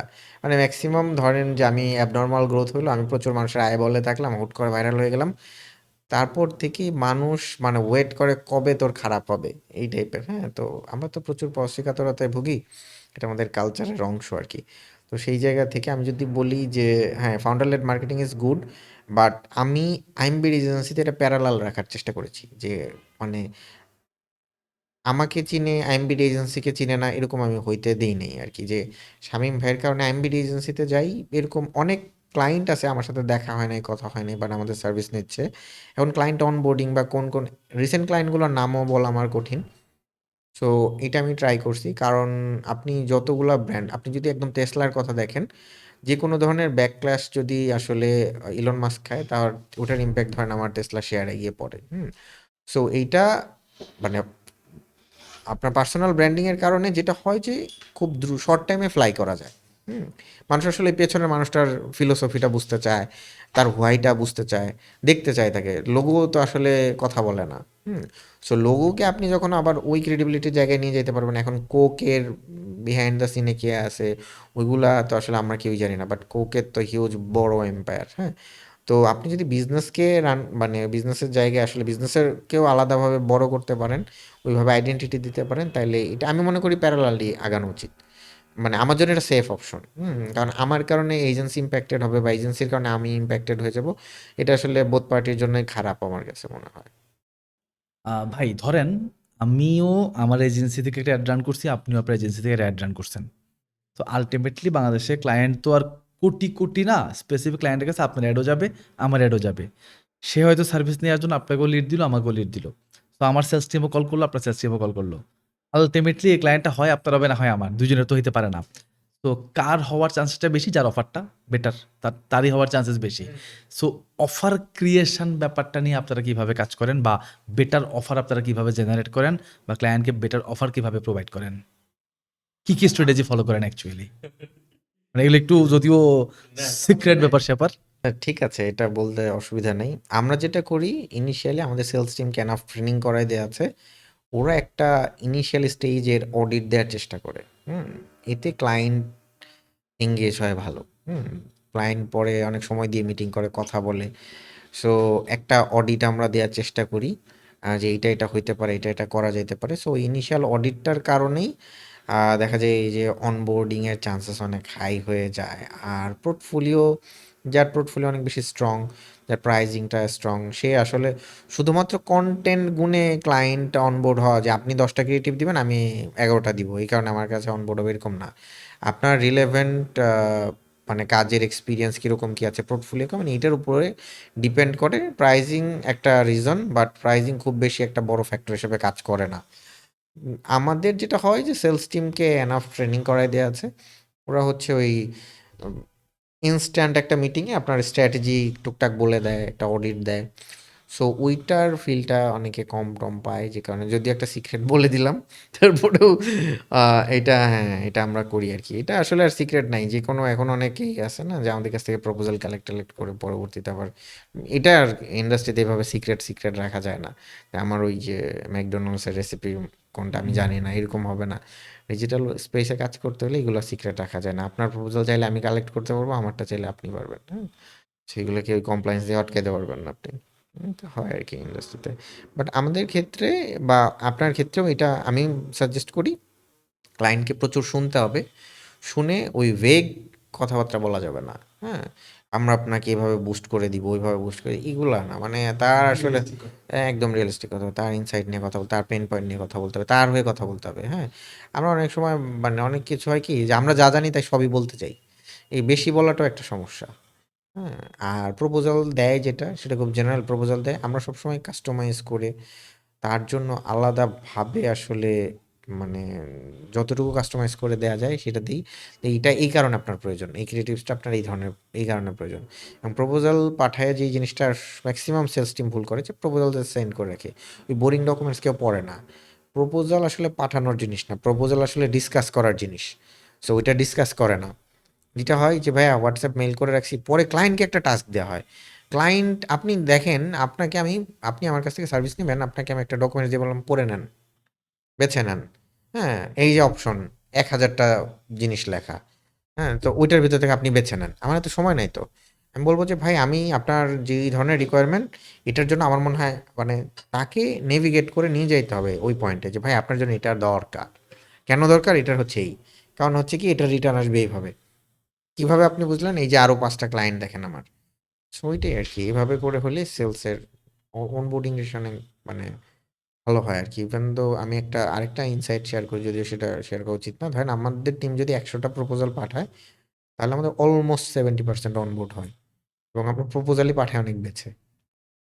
এটা একটা বেছে পাঠানোর জন্যই।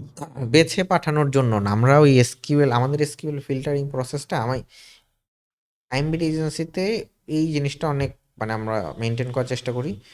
যে অহেতুক মিটিং না করা এবং তার আসলে বাজেট কিরকম? এটা টিমের কাছে কিছু স্ট্র্যাটেজিতে আছে। ওটা নিয়ে কথা বললে ওরা বুঝতে পারে। যে আপনি লিটমাস টেস্টটা করতে পারতে হবে। আপনি বিভিন্ন নাম্বার যদি বলেন, আমি তখন বুঝতে পারবো যে আপনার সাথে আসলে কোনটা ম্যাচ করে। আমি বললাম ১০, ২০, ৩০, ৫০ এরকম হয়। আপনি ধরেন ৫০ যদি আপনার বাজেট হয়, আপনি তখন ওইখানে একটা স্মাইল দিবেন বা ওইখানে একটা কিছু রেসপন্স করবেন। তো এইটা একটা স্ট্র্যাটেজি আরকি। যে তখন ওরা বুঝে যায় যে এটার জন্য এটা। হ্যাঁ? এসকিউএল ওরা ফিল্টার করে এবং ৩ টা প্রসেসের মধ্যে দিয়ে আসলে ১ম এ একদম গার্বেজ থেকে যারা রেসপন্স করে ওদের পরে ইনিশিয়াল মিটিং এর জন্য একটা টিম কথা বলে। তারপরে প্রপোজালের জন্য। তো মানে অ্যালোকেট করা আছে আরকি। যদিও অনেক বড় সেলস টিম মনে হতে পারে বাট অনেক বড় না। এজন্য ১ জন ২ জন করেই অ্যালোকেট করা। বাট সুন্দর একটা ফ্লো আছে, সিনক্রোনাইজেশন আছে আরকি। হুম। ধরেন ভালো অফারও দিলাম, ভালো ক্লায়েন্টও পাইলাম। হইতে পারে না যে আমি যে কেপিআই সেট করছিলাম এই কেপিআই ম্যাচ করতে পারি নাই। মাস শেষে আমার কেপিআই আমি ম্যাচ করতে পারি নাই। আমি কেপিআই আ আমি কেপিআই ফেল করছি। সো অ্যাংরি ক্লায়েন্ট তো পান ডেফিনিটলি। সো একটা এজেন্সির সবথেকে বড় ভয় কিন্তু অ্যাংরি ক্লায়েন্ট। যে কেপিআই মিট করতে না পারা। সো এই সিচুয়েশন গুলো হ্যান্ডেল করেন কিভাবে? বা কোনো এক্সপেরিয়েন্স আছে কিনা? হ্যাঁ, এরকম হিউজ আছে। হিউজ ধরেন ৮৫০ ক্লায়েন্ট আমরা এ পর্যন্ত সার্ভ করছি প্রায়। তো ৮৫০ ক্লায়েন্টের মধ্যে কি সবার ভালো হইছে? সবার সমানভাবে ভালো হয় নাই। এটা পার্ট অফ দ্য প্রসেস আরকি এবং এটা ইয়েস বলে আপনাকে এজেন্সি স্টার্ট করতে হবে। তো আমাদের শুরুর দিকে তো টিম ম্যাচ করে ফেলতো, আমাকে অ্যাটেন্ড করতে হইতো। ও এখানে যেটা হয় যে কোনো না কোনো জায়গায় এটা তো সায়েন্স। আপনার ক্লায়েন্টকে যদি আপনি একদম সলিড ডিফেন্স দিতে পারেন, লজিক্যালি বুঝাইতে পারেন। লজিক্যালি না ঠিক, অনেক বেশি কাউন্টার দিলে ক্লায়েন্ট আবার এটাতে রিঅ্যাক্ট করবে। যেটা করতে হয় সেটা হলো যে তার হয়ে কথা বলতে হয়। বা দেখেন মানে ওয়ান টিম হইতে পারলে এইটা অ্যাংরি কল পাওয়ার চান্সেস অনেক লো। ধরেন একটা ক্যাম্পেইন খারাপ গেলেও সেও বলবে যে হ্যাঁ আমরা মানে আমরা কালেকটিভলি ফেইল করছি। আমাদের টিমটা ফেইল করছে। এটা যদি না করে আপনি যদি মানে পোলারাইজ করে ফেলেন মানে ক্লায়েন্ট আর আপনাকে পক্ষ আর বিপক্ষ বানায় ফেলেন, তাইলে ঝামেলা হবে। আর এরকম যে আমরা করতে পারি সব ক্লায়েন্টের জন্য এরকম হয় না। বিভিন্ন ক্লায়েন্টের বিভিন্ন ধরনের প্রবলেম থাকে। কিছু ক্লায়েন্ট ইগোইস্টিক হবে। ক্লায়েন্টকে তো আপনি আসলে মনের মতো করে মানে ক্লায়েন্ট এই যে ৫ ফিট ৬ ইঞ্চি একটি ক্লায়েন্ট ফর্সা হইতে হবে ক্লায়েন্ট, এরকম তো ক্লায়েন্ট পাবেন না। তো ক্লায়েন্টের আপনার যেটা বলতে হবে যে প্রপার এক্সপ্লেইন করতে হবে এবং আপনার ওই ইনটিউশন থাকতে পারতে হবে যে এই জিনিসটা খারাপ যাচ্ছে আগে থেকে বলে ফেলা। যে এটা এরকম হইতে পারে, আমরা আরেকটা কনটেন্ট ট্রাই করব। বা আরো ৫ টা কনটেন্ট ট্রাই করব। বা আগে থেকে বলতে পারা ওই এক্সপেরিয়েন্স বা স্কিল সেটটা থাকাটা জরুরি। যে ভাই ঈদের পরে তো ইউজুয়ালি সেলস ড্রপ করে। সো ঈদের পরে কিন্তু আমরা সেলসে যাব না। আমরা শুধু ইমপ্রেশন, রিকল লিফট এগুলাতে যাব। হ্যাঁ, আমার হচ্ছে ওই সময় স্ক্রিনিং টাইম অনেক হাই থাকে। সো আমরা এই টাইমটা ব্র্যান্ডিং এ কাজে লাগাইতে পারি। তো যারা শুধু সেল সেন্ট্রিক মার্কেটিং করে, সেল যে প্রোজেই যাদের মানে বুস্ট করো, সেল এনে দাও এরকম। ৳৫ দিচ্ছি, ৳১০ দাও। Facebook তো আসলে ভেন্ডিং মেশিন না যে আমি ৳১০ দিলাম, এবার দিয়ে ৳20 বের হইলো। অনেকে এটা মনে করে। সো ওই টাইপের ক্লায়েন্টকে সবসময় প্র্যাকটিক্যালি আপনাকে অ্যালাইন রাখতে হবে যে ভাই আমি ১০টা ক্রিয়েটিভ টেস্ট করব বা ১০টা অডিয়েন্স বা এই আমার এর মধ্যে ২টা কাজ করবে, ২টা কাজ করবে না। এই ধরনের কথা। এখন ধরেন আপনি এটা বলেন নাই। আপনি অনেক ওভার প্রমিস, ওভার কমিট করে ফেলছেন। তো সেক্ষেত্রে যেটা হবে, সেক্ষেত্রে আপনাকে ফার্স্ট অফ অল হচ্ছে অ্যাপোলজি করতে হবে এবং এটার আর কোনো অল্টারনেটিভ নাই। আপনি যদি কাউন্টার দিতে যান বা উল্টাপাল্টা কথা বলেন, ফেসবুকের অ্যালগরিদমের সমস্যা, এইটা আপনি একদিন তার কাছে এমনভাবে পচে যাবেন, হ্যাঁ? কোনো একটা ভালো এক্সপার্টিসের কাছে সে যাবে, সেলস ভালো করবে এবং আপনাকে পচায় দিবে। তো বেটার হচ্ছে আপনি তার কাছ থেকে আরেকটা, যদি সে চলেও যায়, চলে যেতে দেয়াই উচিত বা আরেকটা বলতে পারেন যে আমি এটা, যদি সে ডিসপুট ক্লেম করে তাহলে তাকে সার্ভিস-টার্ভিস কিছু একটা ফ্রিতে দিয়ে হ্যাঁ, কম্পেনসেশন দেওয়া উচিত। দিয়ে আপনি হচ্ছে তার সাথে লেগে থাকা এবং আমি আপনার সাথে ট্রাই করব। তার লোক হয়ে যাইতে পারলে এটা আপনি হ্যান্ডেল করতে পারবেন ইজিলি। আদারওয়াইজ আর কোনো ভালো স্ট্র্যাটেজি নাই। আরেকটা, যদি টক্সিক ক্লায়েন্ট ওরকম পড়ে যায় তাহলে আসলে তাকে আপনি এডুকেটও করতে পারবেন না, ইমোশনাল অ্যাঙ্গেলেও কাজ করতে পারবেন না। কারো ধরেন যে ৳৫,০০০ দিয়েই এত ব্যথা, আবার কারো দেখবেন ৳৫,০০,০০০ দিয়েও কোনো খোঁজ নাই। তো একেকজনের কাছে তার টাকার ভ্যালু একেক রকম। অনেকে আপনাকে ওয়ার্কার হিসেবে ট্রিট করবে, এজেন্সিকে পে করেছি মানে আপনাদেরকে কিনে নিয়েছি, দিনরাত খাটেন আমার জন্য। একেক ক্লায়েন্ট একেক রকম। আর বাংলাদেশে তো ভেরি ডিফিকাল্ট সার্ভিস দেয়া। সার্ভিস দিয়ে হ্যাপি করা, আমি অনেক সময় একটা এক্সাম্পল দেই যে আমরা যে আইএসপি প্রোভাইডার আছে, এদেরকে কয় বেলা থ্যাংক ইউ বলেছি যে আপনি ভাই এতদিন আমাদেরকে আনইন্টারাপ্টেড ইন্টারনেট দিয়েছেন, থ্যাংক ইউ ফর দ্যাট। বরং বিল নিতে আসলে বলি অমুক দিন স্লো ছিল, আরেকটু স্পিড বাড়াই দেন। হ্যাঁ? সো এইটা হচ্ছে আমাদের নেচার আরকি। যেটা আমাদের ডিএনএ তে আছে। সো আমরা আসলে আমি ওই জায়গায় ক্লায়েন্টের জায়গায় থাকলে হয়তো আমি এরকম করতাম। তো আমার কাছে মনে হয় যে প্রপারলি অ্যাপোলজি করে আসলে আমি ভাই ওভার কমিট করে ফেলেছিলাম বা সিনারিওটা বোঝা, প্রপার এক্সপ্লেনেশন দিতে পারা, এইটাতে ওই যে কমিউনিকেশন স্কিলটা আপনার কাজে আসবে। আপনি যদি বলতে থাকেন যে ভাই এটা হবে না, ওইভাবে হবে না, অনেক লজিক্যাল কথাবার্তা বলে কাজে দিবে না। লজিক্যাল কথাবার্তা ইমোশনালি বলতে হবে। তাইলে কাজে দিবে। এটা হচ্ছে আমাদের ক্ষেত্রে এটা কাজ করে। বাকিদেরটা আসলে বলতে পারি না কে কি স্ট্র্যাটেজি ফলো করে। কেউ ব্লক মেরে দেয় হয়তো। ভাই একটা ইন্টারেস্টিং জিনিস দেখেন, লাইক ধরেন আমি যদি আজকে গ্রাফিক ডিজাইনার হইতাম, আমি ক্লায়েন্টকে একটা কাজ করে দেওয়ার পর আমি কি করতাম, লাইক ধরেন ক্লায়েন্ট হয়তো বলছে ভাই কাজটা আমার ভালো লাগে নাই, আমি এটাকে রিভিশন দিতাম, আবার ভালো লাগে না আরেকটা রিভিশন দিতাম, সেম এজ আমি ভিডিও এডিটর হলে এই কাজটাই করতাম। আমি even web developer, designer, UI UX যাই বলে আমি এই কাজটাই করতাম। ভালো হয়নি রিভিশন, ভালো হয় না রিভিশন। ডিজিটালে দেখেন ভাই, ভালো হয় নাই বলার পর কোনো রিভিশনের সুযোগ নাই, কারণ ডলার গন। সো বেশ চ্যালেঞ্জিং একটা ইন্ডাস্ট্রি, চ্যালেঞ্জিং। তো এই চ্যালেঞ্জিং ইন্ডাস্ট্রিতে আপনি আসতে মানুষকে এনকারেজ করেন? প্রত্যেকটার স্ট্রেস তো আসলে ভাই আছেই। কাউকে আসলে ভাই কোন বিষয়ে এনকারেজ করা উচিত এইটা বলা খুব কঠিন। আমি বিজনেসটা এনজয় করি সত্যি কথা বলতে। এখন আপনি ধরেন আ ওই যদি এই পেইনটা না নিয়ে মজাটা নিতে চান, তাইলে এরকম হবে না। এরকম কোনো কন্ডিশন নাই আসলে। আর এজেন্সি ওনারের জায়গা থেকে আমি যদি বলি, তাইলে আমি বলব হ্যাঁ, ডিজিটাল মার্কেটিং মার্কেট ডিমান্ড অনেক পিকে আছে এখন। অনেক পয়সা বানানো সম্ভব। এখন আপনি যদি ওই স্ট্রেসটা নিতে না পারেন, তাইলে আবার আসা উচিত না। অতটুকু স্ট্রেসকে ইয়েস বলতে হবে। হ্যাঁ? স্ট্রেস আসবে, পেইন আসবে, খারাপ লাগবে, ছেড়ে দিতে ইচ্ছা করবে। একটা ব্রেক ইভেন পয়েন্টে এমন জায়গায় আসে, আমার মনে আছে আমি যখন ধরেন আমরা একদম ইনিশিয়াল স্টেজে তো আমরা 6 ডিজিট করতাম না মান্থলি রেভিনিউ। তো আমার কয়েকটা জায়গা আছে এরকম হইতো যে আমার পরে এই কুল থাকার জন্য, আমার এমনিতেই অ্যাংজাইটি ইস্যু আছে। তো কুল থাকার জন্য আমার বেশ কিছুদিন এই যে রিলাইভ নামে একটা ওষুধ আছে সেটাও খেতে হয়েছিল। যে ধরেন আস্তে, আস্তে যত বেশি রেভিনিউ বাড়তেছিল, লায়াবিলিটিস বাড়তেছিল।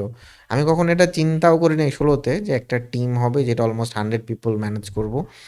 অ্যান্ড তাদের লায়াবিলিটিস নিয়ে এরকম একটা এজেন্সি কন্ডাক্ট করব। সো ওই টাইমে চিন্তা করলে স্টার্টই করতে পারতাম না। তো এটা হয়ে যায় আরকি। লেগে থাকাটা অনেক গুরুত্বপূর্ণ একটা ব্যাপার। লেগে থাকতে হবে। সাকসেসফুল হইতে হলে লেগে থাকতে হবে। আমি যা এখানে আসলে টাকা পয়সা আছে সত্যি কথা বলতে। আবার অনেকেই বানাইতে পারে না। তো আপনি আসলে যদি মানে এজেন্সি ক্রিয়েট করতে চান বা যেই বিজনেসই করতে চান, প্রত্যেকটা বিজনেস একেকটা বিজনেসে একেক রকম পেইন। একেক স্কিল সেটে আমরা গ্রাফিক ডিজাইনারেরও অনেক সময় অনেক জায়গায় পেইন লাগে। হ্যাঁ? এটা খুব সাবজেক্টিভ একটা ব্যাপার। তারপরেও আমি বলব যে হ্যাঁ, এখন এটা পিকে আছে অ্যাজ এ ক্যারিয়ার হিসেবে এটা ভালো অপশন আরকি।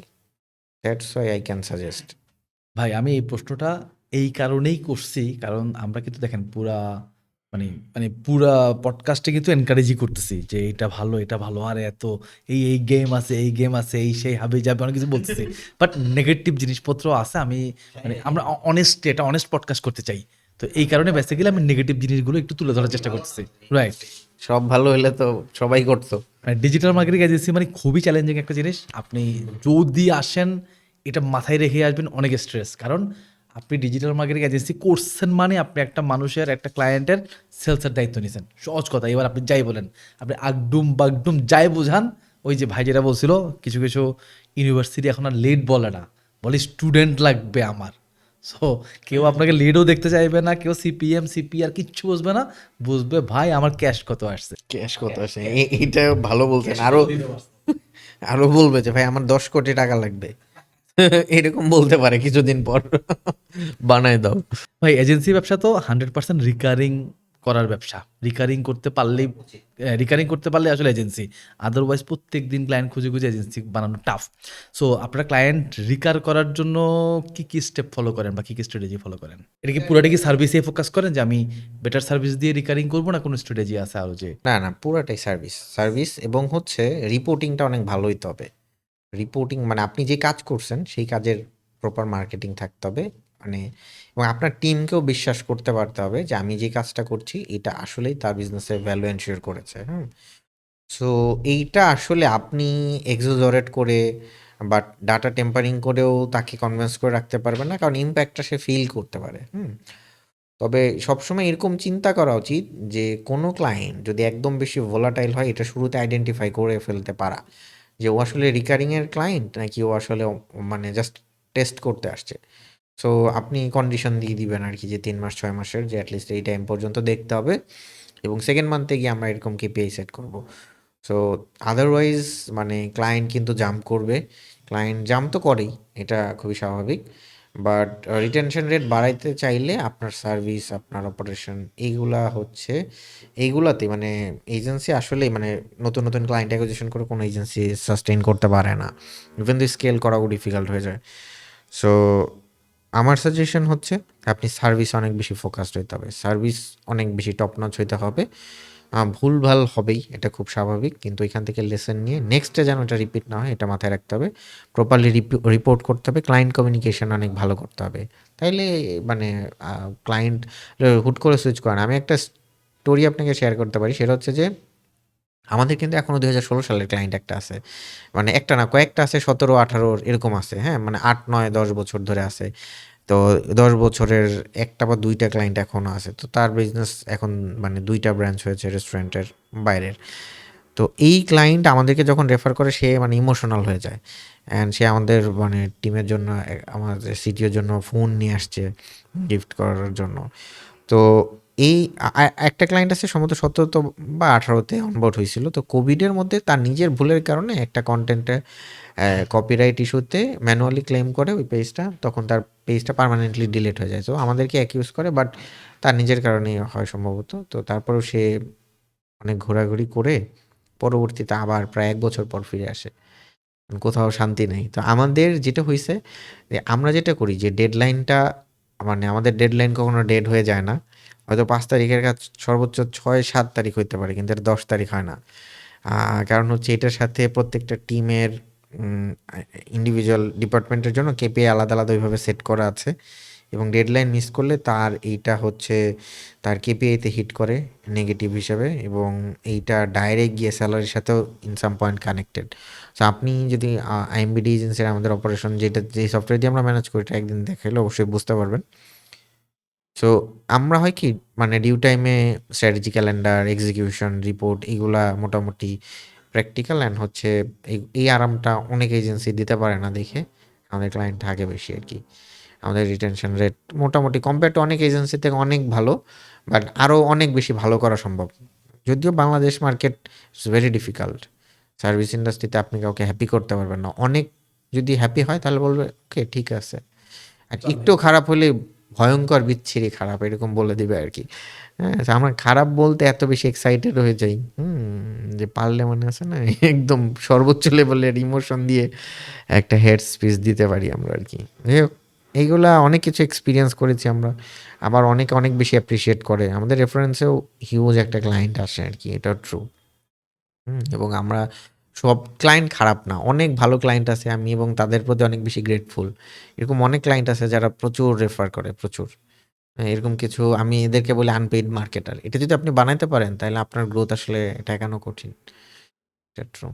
ভাই আমি এটা আমি বিলিভ করতেছি আরকি। আমার ধারণা আপনি হয়তো এটাই বিলিভ করেন যে, একটা নতুন ছেলে বা একটা নতুন মেয়ে মানে নতুন একটা আ নতুন কেউ যখন একটা ডিজিটাল মার্কেটিং এজেন্সি স্টার্ট করবে, আমি আমি অলওয়েজ চাই সে বাসা থেকে করুক।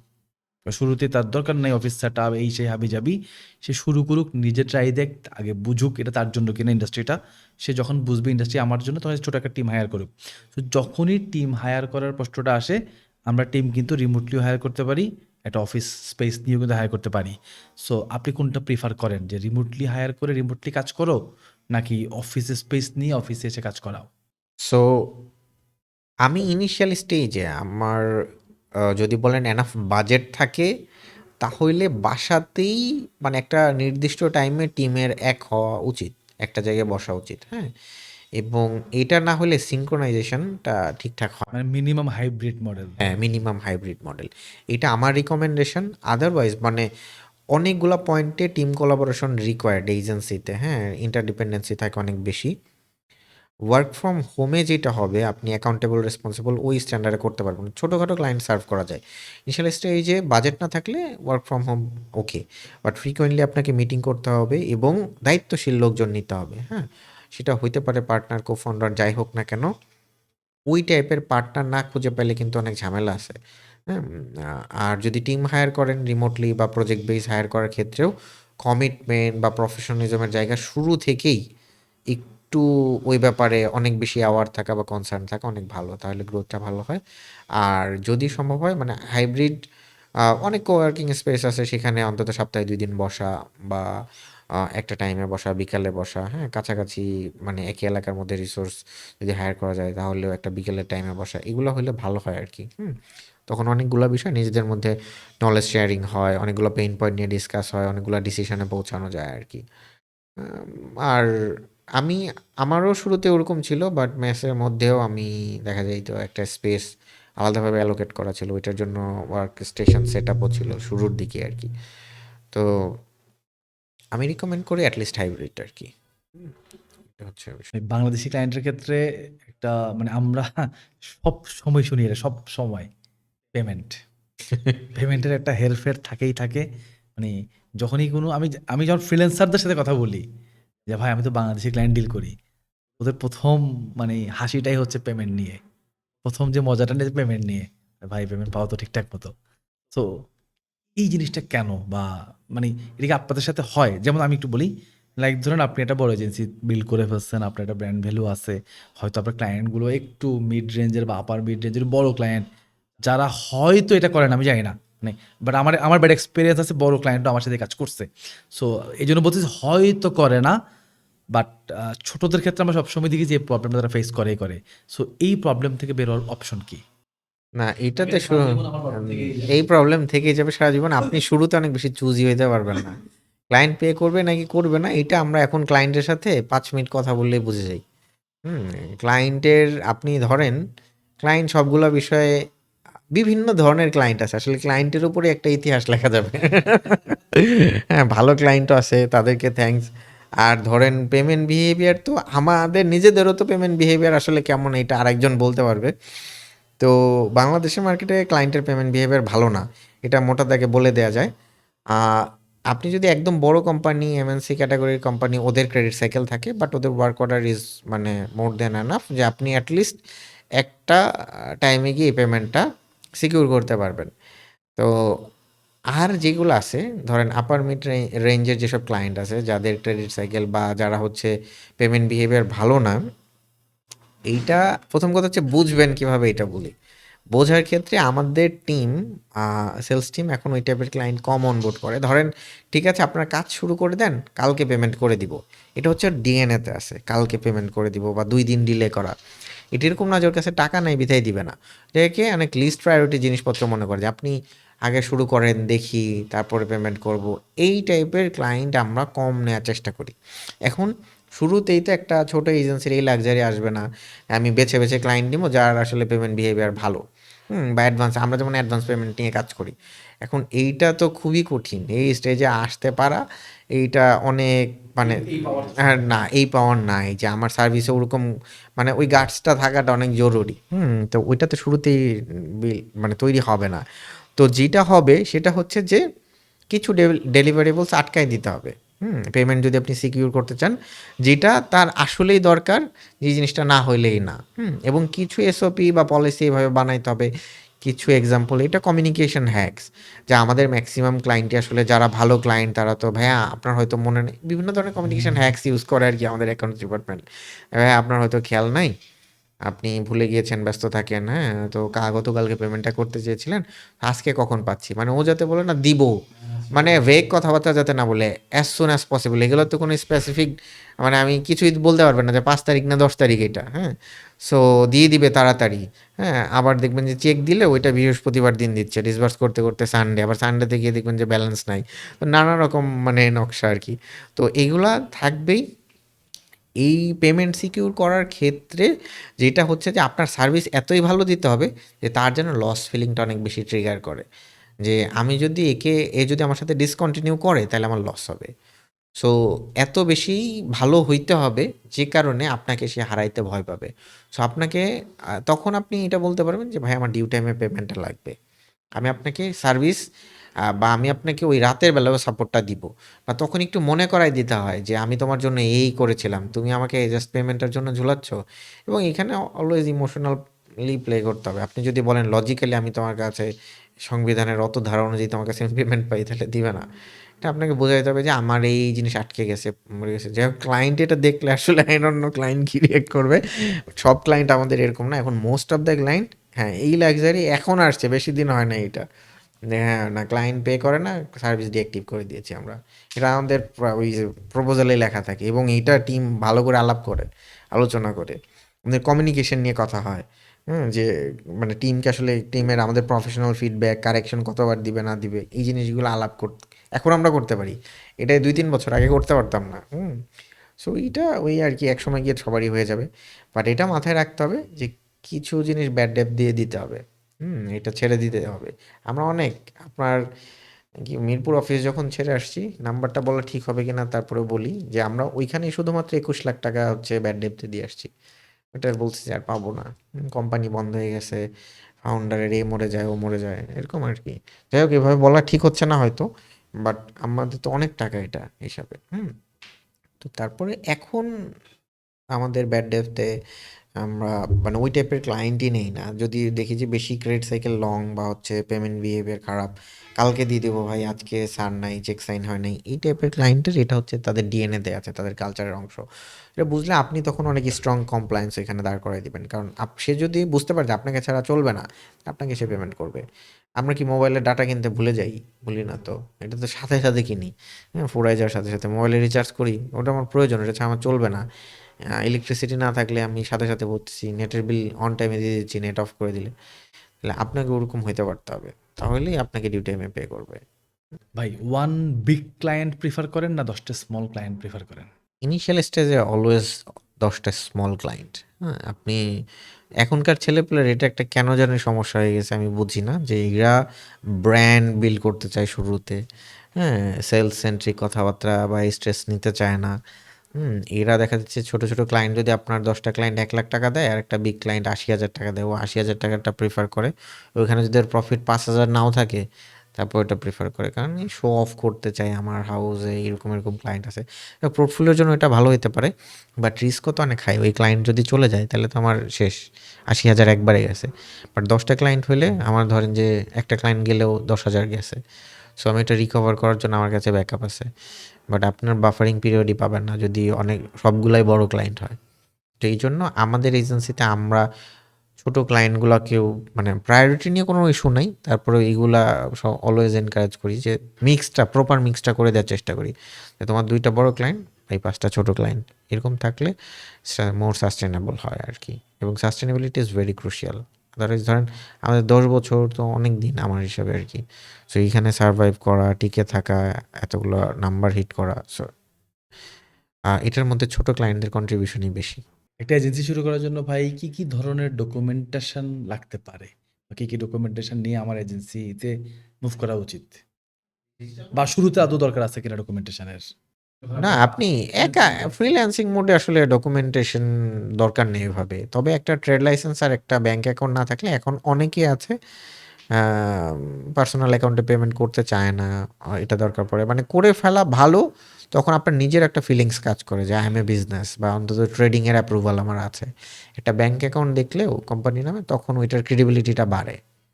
বাট শুরুতে আপনার ক্লায়েন্ট নাই অথচ আপনি কমপ্লায়েন্স এ ১০০ ওইটা আবার সমস্যা। ভাই আপনি যেহেতু ৮০০ প্লাস ক্লায়েন্ট ডিল করছেন, এর মধ্যে ডেফিনিটলি ভালো ক্লায়েন্ট, খারাপ ক্লায়েন্ট মিক্স আপ তো ছিলই। সো এটা এক্সপেরিয়েন্স আপনার হয়ে গেছে। আমি তো নতুন। যখন এজেন্সি শুরু করতেছি। আমি তো চিনি না খারাপ ক্লায়েন্ট কি বা কিভাবে বুঝে আমি জানি না।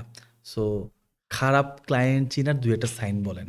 খারাপ ক্লায়েন্ট বলতে কি ধরনের ক্লায়েন্ট অনবোর্ড করা নট রিকমেন্ডেড সেটা যদি বলি তাইলে হচ্ছে যারা শুরুতে ফিগার গ্যারান্টি চাবে। হ্যাঁ, ফিগার গ্যারান্টি কিরকম যে আমার এতগুলা সেলস লাগবে বা এত টাকা লাগবে। হ্যাঁ, এই ধরনের ক্লায়েন্ট নিলে আপনি অনেক বেশি মেন্টাল স্ট্রেসের ভিতর দিয়ে যাবেন। তারপরে আপনি ধরেন যেসব ক্লায়েন্টের আসলে প্রোডাক্ট বা হচ্ছে সার্ভিসে কোয়ালিটি ভালো না বা আপনি নিজেই ফিল করতেছেন যে এটা কাজ করবে না। ধরেন ওর সোশ্যাল মিডিয়া হ্যান্ডেলসগুলো আপনি যদি একটু স্টক করেন তাহলে বুঝতে পারবেন যে আসলে তার ক্রেডিবিলিটি কোন লেভেলে আছে। সে আদৌ ব্যবসা করতে পারছে কি পারে নাই। তার সবচেয়ে মোস্ট ভিউড ভিডিওটার কি অবস্থা। হ্যাঁ? যেটা দিয়ে সে অ্যাড চালাইছে সেটাতে আসলে মানুষের কমেন্ট কি?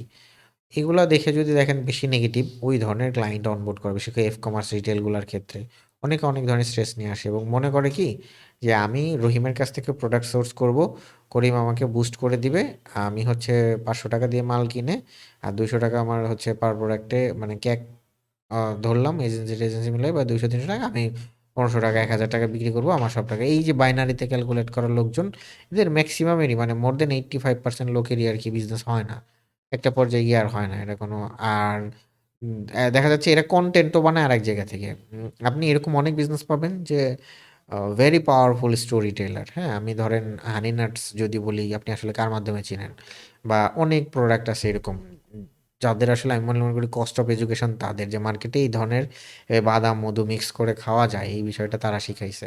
এখন আপনি ফার্মেসিতে গেলে পাবেন। মানে শেখানো বলতে ওইভাবে বলতেছি না যে আমাদেরকে এডুকেট করেছে। বাট এইটার মানে ট্রেন্ডটা চালু করেছে। মানুষজন এখন ওইভাবে কনজিউম করে এই ধরনের জিনিসপত্র। আরো অনেক ধরনের প্রোডাক্টের অ্যাওয়ারনেস বাড়ছে। অথেন্টিক জিনিসপত্র মানুষজন খোঁজার চেষ্টা করতেছে। সো অনেক ভালো, ভালো স্টোরি টেলার আছে যাদের মানে ধরেন শুধুমাত্র বুস্ট করে আ অডিয়েন্সের সামনে যাওয়ার কারণে মানুষজন কিনেছে এবং অনেকে অনেক বেশি দামে প্রোডাক্ট বিক্রি করে। আ জাস্ট বিকজ তারা অনেক ভালো স্টোরি টেলার, তাদের সেলস স্কিল অনেক ভালো, এইজন্য মানুষজন কিনে। এখন আমি ওভারনাইট আসলে জামশেদ খান মজুমদার হয়ে যেতে পারবো না বা ওরকম আরো অনেক ভালো, ভালো স্টোরি টেলার আছে। আপনাদের ইন্ডাস্ট্রিতেই আ ইভেন দা আপনারও স্টোরি টেলিং খুব ভালো ভাই। আ আমি আরো যারা আছে ইন্ডাস্ট্রিতে আ দেখি আমি অনেক ইন্ডিয়ান কনটেন্ট কনজিউম করি। সো মারাত্মক পাওয়ারফুল। এরা অনেক সুন্দর করে কনটেন্ট করে। শর্টস গুলা দেখলে অনেক মানে ও দেখতে ইচ্ছা করে। এই টাইপের স্টোরি টেলার যদি আপনি না হন, তাইলে আপনি সবকিছু আউটসোর্স করে একটা বিজনেস থেকে প্রফিট করে বেরোবেন। এটা কঠিন। এটা হয় না। এই টাইপের বিজনেস অনবোর্ড করা উচিত না। আ আর হচ্ছে কি আর যাদের আচরণ খারাপ, এরা হচ্ছে সব জায়গা থেকে এদের বিজনেস না, এদের সাথেই চলা উচিত না আসলে। এই টাইপের ক্লায়েন্ট অনবোর্ড করা বা এমনভাবে ধরেন অ্যাকিউজ করলো যে, "এই আমাকে রেসপন্স করলেন না কেন?" এই টাইপের। এরা খিটখিটা। এই টাইপের ক্লায়েন্ট কখনো না নেয়া ভালো। এদেরকে খুব সফটলি এদেরকে আপনি এদের ইগো খুব সেনসিটিভ। এদের ইগো ম্যাসাজ করে কমিউনিকেট করতে হয়। সো খুব পোলাইটলি মানা করে দিতে হবে যে, "ঠিক আছে ভাই, আমরা আসলে আপনার জন্য রাইট ফিট করি না বা এই ধরনের এজেন্সি আমাদের থেকে ভালো সার্ভিস পায় নাই।" নিজেকে আসলে আনফিট হিসেবে ডিক্লেয়ার করে দিয়ে এদের থেকে বাঁচতে হবে। কারণ এরা আপনার রাতের ঘুম হারাম করে দিবে। তবে শুরুতে রাতের ঘুম হারাম হওয়া একদিক দিয়ে ভালো। হ্যাঁ? যদিও মনে হতে পারে আমি ২ টাই বলতেছি। বাট শুরুর দিকের stress will help you to grow. হ্যাঁ? আপনি ওই পেইনটা যদি নিয়ে নেন, তাহলে পরে অনেক রিল্যাক্স করতে পারবেন। পরে অনেক ভালো ক্লায়েন্ট পেলে অনেক ভাল লাগবে, স্বস্তি ফিল হবে। তখন আর কোনো পেইনই পেইন মনে হবে না। সো এরকম আরকি বোঝা যায় যে ওয়ে অফ কমিউনিকেশন খারাপ, বাজেট নাই, সোশ্যাল মিডিয়া হ্যান্ডেলস গুলোর অবস্থা খুবই খারাপ। ১টা ২টা প্রোডাক্ট নিয়ে কাজ করছে। সি আপনার হচ্ছে তার ওই বিজনেসের কোনো এক্সপেরিয়েন্স নাই, কোনো ট্র্যাক নাই। এই টাইপের বিজনেস না নেয়াই ভালো। এদেরকে ওভার প্রমিস, ওভার কমিট করে আপনি যদি অনবোর্ডও করেন, এক পর্যায়ে এরা আপনার এমনভাবে ডিমার্কেটিং বা নেগেটিভ মার্কেটিং করবে, আপনি ইন্ডাস্ট্রিতে ঠিকমতো দাঁড়াইতে পারবেন না। এক জায়গায় গিয়ে পোস্ট করবেন, ওইখানে কমেন্ট করবে বা আপনার ক্ষতি করার জন্য সে প্রয়োজনে আরও টাইম ইনভেস্ট করবে। টাইপের লোকজনও প্রচুর আছে। এইবার জাস্ট বিপরীত পাশে আরেকটা প্রশ্ন করি। কোন ধরনের ক্লায়েন্ট তাহলে আমাদের নেওয়া উচিত? যারা আমাদের এখন যেসব ক্লায়েন্ট পাই বা মার্কেটার পাই, এরা নিজেরাও ৪-৫টা কোর্স করে আসছে। অনেক অ্যাডভান্স কথাবার্তা বলে, ট্র্যাকিং নিয়ে কথাবার্তা বলে, মেটার নতুন আপডেট নিয়ে কথাবার্তা বলে। এগুলা পাওয়া খুব কঠিনও শুরুর দিকে, হ্যাঁ? সো টেকনিক্যাল নলেজ আছে। আমার কি চাই? এই জিনিসটা যে ক্লিয়ারলি বলতে পারে, মোটা দাগে আমি মানে এটা বললাম যে, আমার এইটা চাই, এইভাবে চাই, এই ডেডলাইনে চাই। প্র্যাকটিক্যাল কথাবার্তা বলে। সে বুঝে যে আমি নতুন বিজনেস, আমার হচ্ছে এই প্রোডাক্ট মার্কেট ফিট হইতে এট লিস্ট এতদিন লাগবে। সো সে সবকিছু মানে প্র্যাকটিক্যাল এক্সপেকটেশন রাখে, এই টাইপের ক্লায়েন্ট হচ্ছে অনবোর্ড করা ভালো। সেটা অনেক লো টিকিট ক্লায়েন্টও হইতে পারে। বাট সেটা হাইলি রিকমেন্ডেড। বাট যে ধরেন অনেক টাকা পয়সা আছে কিন্তু কোনো কিছুই বুঝে না, এই টাইপের ক্লায়েন্টকে এডুকেট করতে আপনার বেশি টাইম দেওয়া উচিত। যদি পোলাইট হলে তাকেও সার্ভিস দেওয়া যাইতে পারে। বাট বোঝাইতে হবে, ওভার প্রমিস করা যাবে না এবং ওভার প্রমিস না করলে আবার বলতে পারেন যে আমার তো ক্লায়েন্ট তাইলে অনবোর্ড হবে না। আমি না করলেও তো রহিম করিম হয়তো বলবে যে আমি আপনার ১০ কোটিকে ২০ কোটি বানায় দিচ্ছি ভাই। সো তাকে এটাও বোঝাই দিতে হবে যে মার্কেটে এরকম টাইপের কথাবার্তা বলবে, তারা আসলে ভেগ বা ফেক কথাবার্তা বলে, তাদের থেকেও সাবধান হওয়া উচিত। তাহলে দেখবেন যে সে আর অন্য কোথাও যাচ্ছে না। লাইক আমরা যখন ওই যে শপিং মলগুলোতে বা দোকানে যাই, তখন পাশের দোকানে যাইতে গেলে বলে না যে ভাই অনেক নকল প্রোডাক্ট আছে, দেখে শুনে বুঝে কিনেন কিন্তু। তখনই কিন্তু একটা ফিয়ার কাজ করে। তো ওই ধরনের ফিয়ার পুশ করে দেয়া যাইতে পারে যে ভাই আমি কিন্তু এইভাবে আপনার জন্য কাজ করব। তো নেক্সট যেখানেই যান এই জিনিসটা অন্তত বুঝে নিন। তখন সে তাকে আপনার লোক মনে করবে। মানে সে আপনাকে ধরেন তার লোক মনে করবে। সো এই জায়গাটা যদি সে কনভিন্সড হয়, ওই ধরনের ক্লায়েন্ট নিতে পারেন। না বুঝলেও বাংলাদেশে ম্যাক্সিমাম ক্লায়েন্টই আসলে টাকা পয়সা থাকলেও টেকনিক্যাল নলেজ-টলেজ কম থাকবে। যদি নিজে বিজনেস করে। তো এই ধরনের ক্লায়েন্টও রিকমেন্ডেড ভালো আরকি। কমিউনিকেশন বা ওয়ে অফ কমিউনিকেশন ভালো, আ টোনালিটি ভালো। এই ধরনের ক্লায়েন্ট নিলে আপনি তাকে নিয়ে অন্তত একটা জায়গায় পৌঁছায় দিতে পারবেন।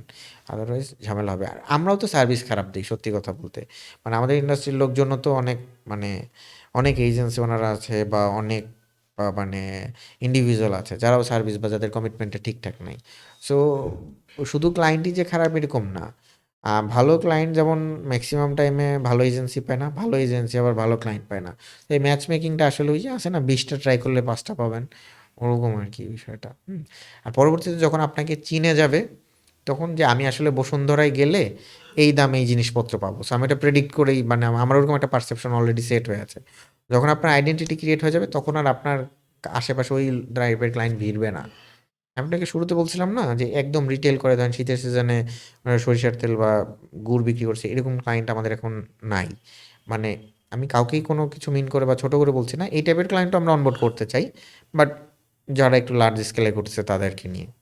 তো এটা মানে সামহাউ ওইটা আরকি ওই ফিলটা হয়ে গেছে যে না এরা হয়তো আমাদেরকে সার্ভিস দিবে না। এটা কিন্তু আমরা কোথাও সাইনবোর্ড লাগাই দেইনি। হ্যাঁ? এরকম আরকি বিষয়টা। তো ওইটা ব্র্যান্ড বিল্ডিং স্ট্র্যাটেজি বা আমাদের ব্র্যান্ড পজিশনিং ওরকম। তো এইসব ব্যাপার-স্যাপার অনেক পরের স্টেজের। এই ইনিশিয়াল স্টেজের এই আলাপ না আরকি। শামীম ভাই, আমরা মোটামুটি আমাদের পডকাস্টের শেষের দিকে চলে আসছি। সো শেষটায় এসে আমার কখনোই শেষ করতে ইচ্ছা করে না। কিন্তু শেষ করতে হবে, এটা হচ্ছে রিয়েলিটি। সো একদম শেষে এসে আপনি আমাদের অডিয়েন্সের উদ্দেশ্যে বলবেন। যেহেতু আমার ধারণা আজকে আমাদেরকে যারা শুনতেছে তারা হচ্ছে যারা একটা এজেন্সি বিল্ড করতে চায়। সো আপনি যদি একজন নিউ কামার অর্থাৎ নতুন একটা এজেন্সি ফর্ম করবে এমন ফাউন্ডারকে যদি কোনো পরামর্শ দিতে যান, টপ 1 পরামর্শ কোনটা হবে? নাম্বার 1 পরামর্শ। একটাই পরামর্শ দিবেন, সেটা কোনটা? একটাই পরামর্শ যদি দিতে বলি তাহলে বলব যে আপনার শুরুতে এসওপি বা হচ্ছে ডকুমেন্টেশনে অনেক বেশি ক্লিয়ার হইতে হবে। ডকুমেন্টেশন ঠিক এই অর্থে বলছি যে আমি কি বিক্রি করব, আমি কি সার্ভিস দিব এবং কয় টাকা নিব, মানে ক্লিয়ারিটিটা বাড়াইতে হবে। যত বেশি আপনি ক্লিয়ার থাকবেন তত বেশি আপনি মানে স্ট্রং হবেন। এইটা হচ্ছে মানে আমি জানি না আমি বোঝাইতে পারতেছি কিনা। সাপোজ আমি সবই করি, আমি ভাই বুস্টিংও করি, আমি এরকম না যে আমি এই সার্ভিস দেই, এইটার জন্য আমি এটার প্রপার ডকুমেন্টেশন প্রিপেয়ার করা এবং ক্লিয়ারিটির জায়গায় নিজেকে মানে নিজে কনভিন্সড হইতে হবে যে ওকে আমি আসলে এইটা বেচবো, আমার প্রোডাক্ট এবিসিডি, আমার প্রোডাক্ট এবিসিডির প্রাইস এই, আমার টার্গেট অডিয়েন্স এই, আমি এইভাবে এইভাবে করব, আমার প্রজেকশন প্ল্যান এই। সো আমি এই জায়গায় পৌঁছাইতে চাই, আমার মিশন ভিশন এই, আমার ২৬-এর গোলেই। সো এই ক্লিয়ারিটিটা যত ভালো, মানে ক্লিয়ারিটিকে আপনি প্ল্যান বলতে পারেন, ক্লিয়ারিটিকে আপনি এসওপি ইন টার্মস অফ, মানে মোটা দাগে আমি এই বিষয়গুলো বলবো। তাহলে আপনি টিম হায়ারিং থেকে শুরু করে সব কিছু খুব সুন্দর করে ম্যাপ করতে পারবেন। This is the thing. আর অন্যান্য বিষয় নিয়ে তো অনেক কথাই হয়ে গেছে। ধরেন শুরুর দিকে ফ্রিতে কাজ করা বা আদার্স, এগুলো তো তারা বুঝতেই পেরেছে। But clarity is very important. Shamim ভাই, আপনাকে অসংখ্য ধন্যবাদ আমাদের দ্য গ্রোথ পডকাস্টে আসার জন্য এবং আপনার গ্রোথের গল্পগুলো শোনানোর জন্য এবং আমাদের অডিয়েন্সকে গ্রোথ, মানে সে যেন একটা গ্রোথ মাইন্ডসেট নিয়ে সামনে আগাইতে পারে, তাকে হেল্প করার জন্য। আপনাকে অসংখ্য ধন্যবাদ ভাই। আর আবারও বলছি, আমিও চাই যে গ্রোথ পডকাস্ট আরও অনেক বড় হোক। আপনার অডিয়েন্সদেরকে অনেক অনেক ধন্যবাদ যারা এতক্ষণ শুনলেন। আমি জানি না কতটুকু কি ভ্যালু অ্যাড করতে পেরেছি, বাট আমার কাছে যতটুকু ইনসাইট ছিল আমি চেষ্টা করেছি আর কি পুরোটাই there. So thank you so much, and growth পডকাস্টকেও অসংখ্য ধন্যবাদ। থ্যাংক ইউ শামীম ভাই, থ্যাংক ইউ।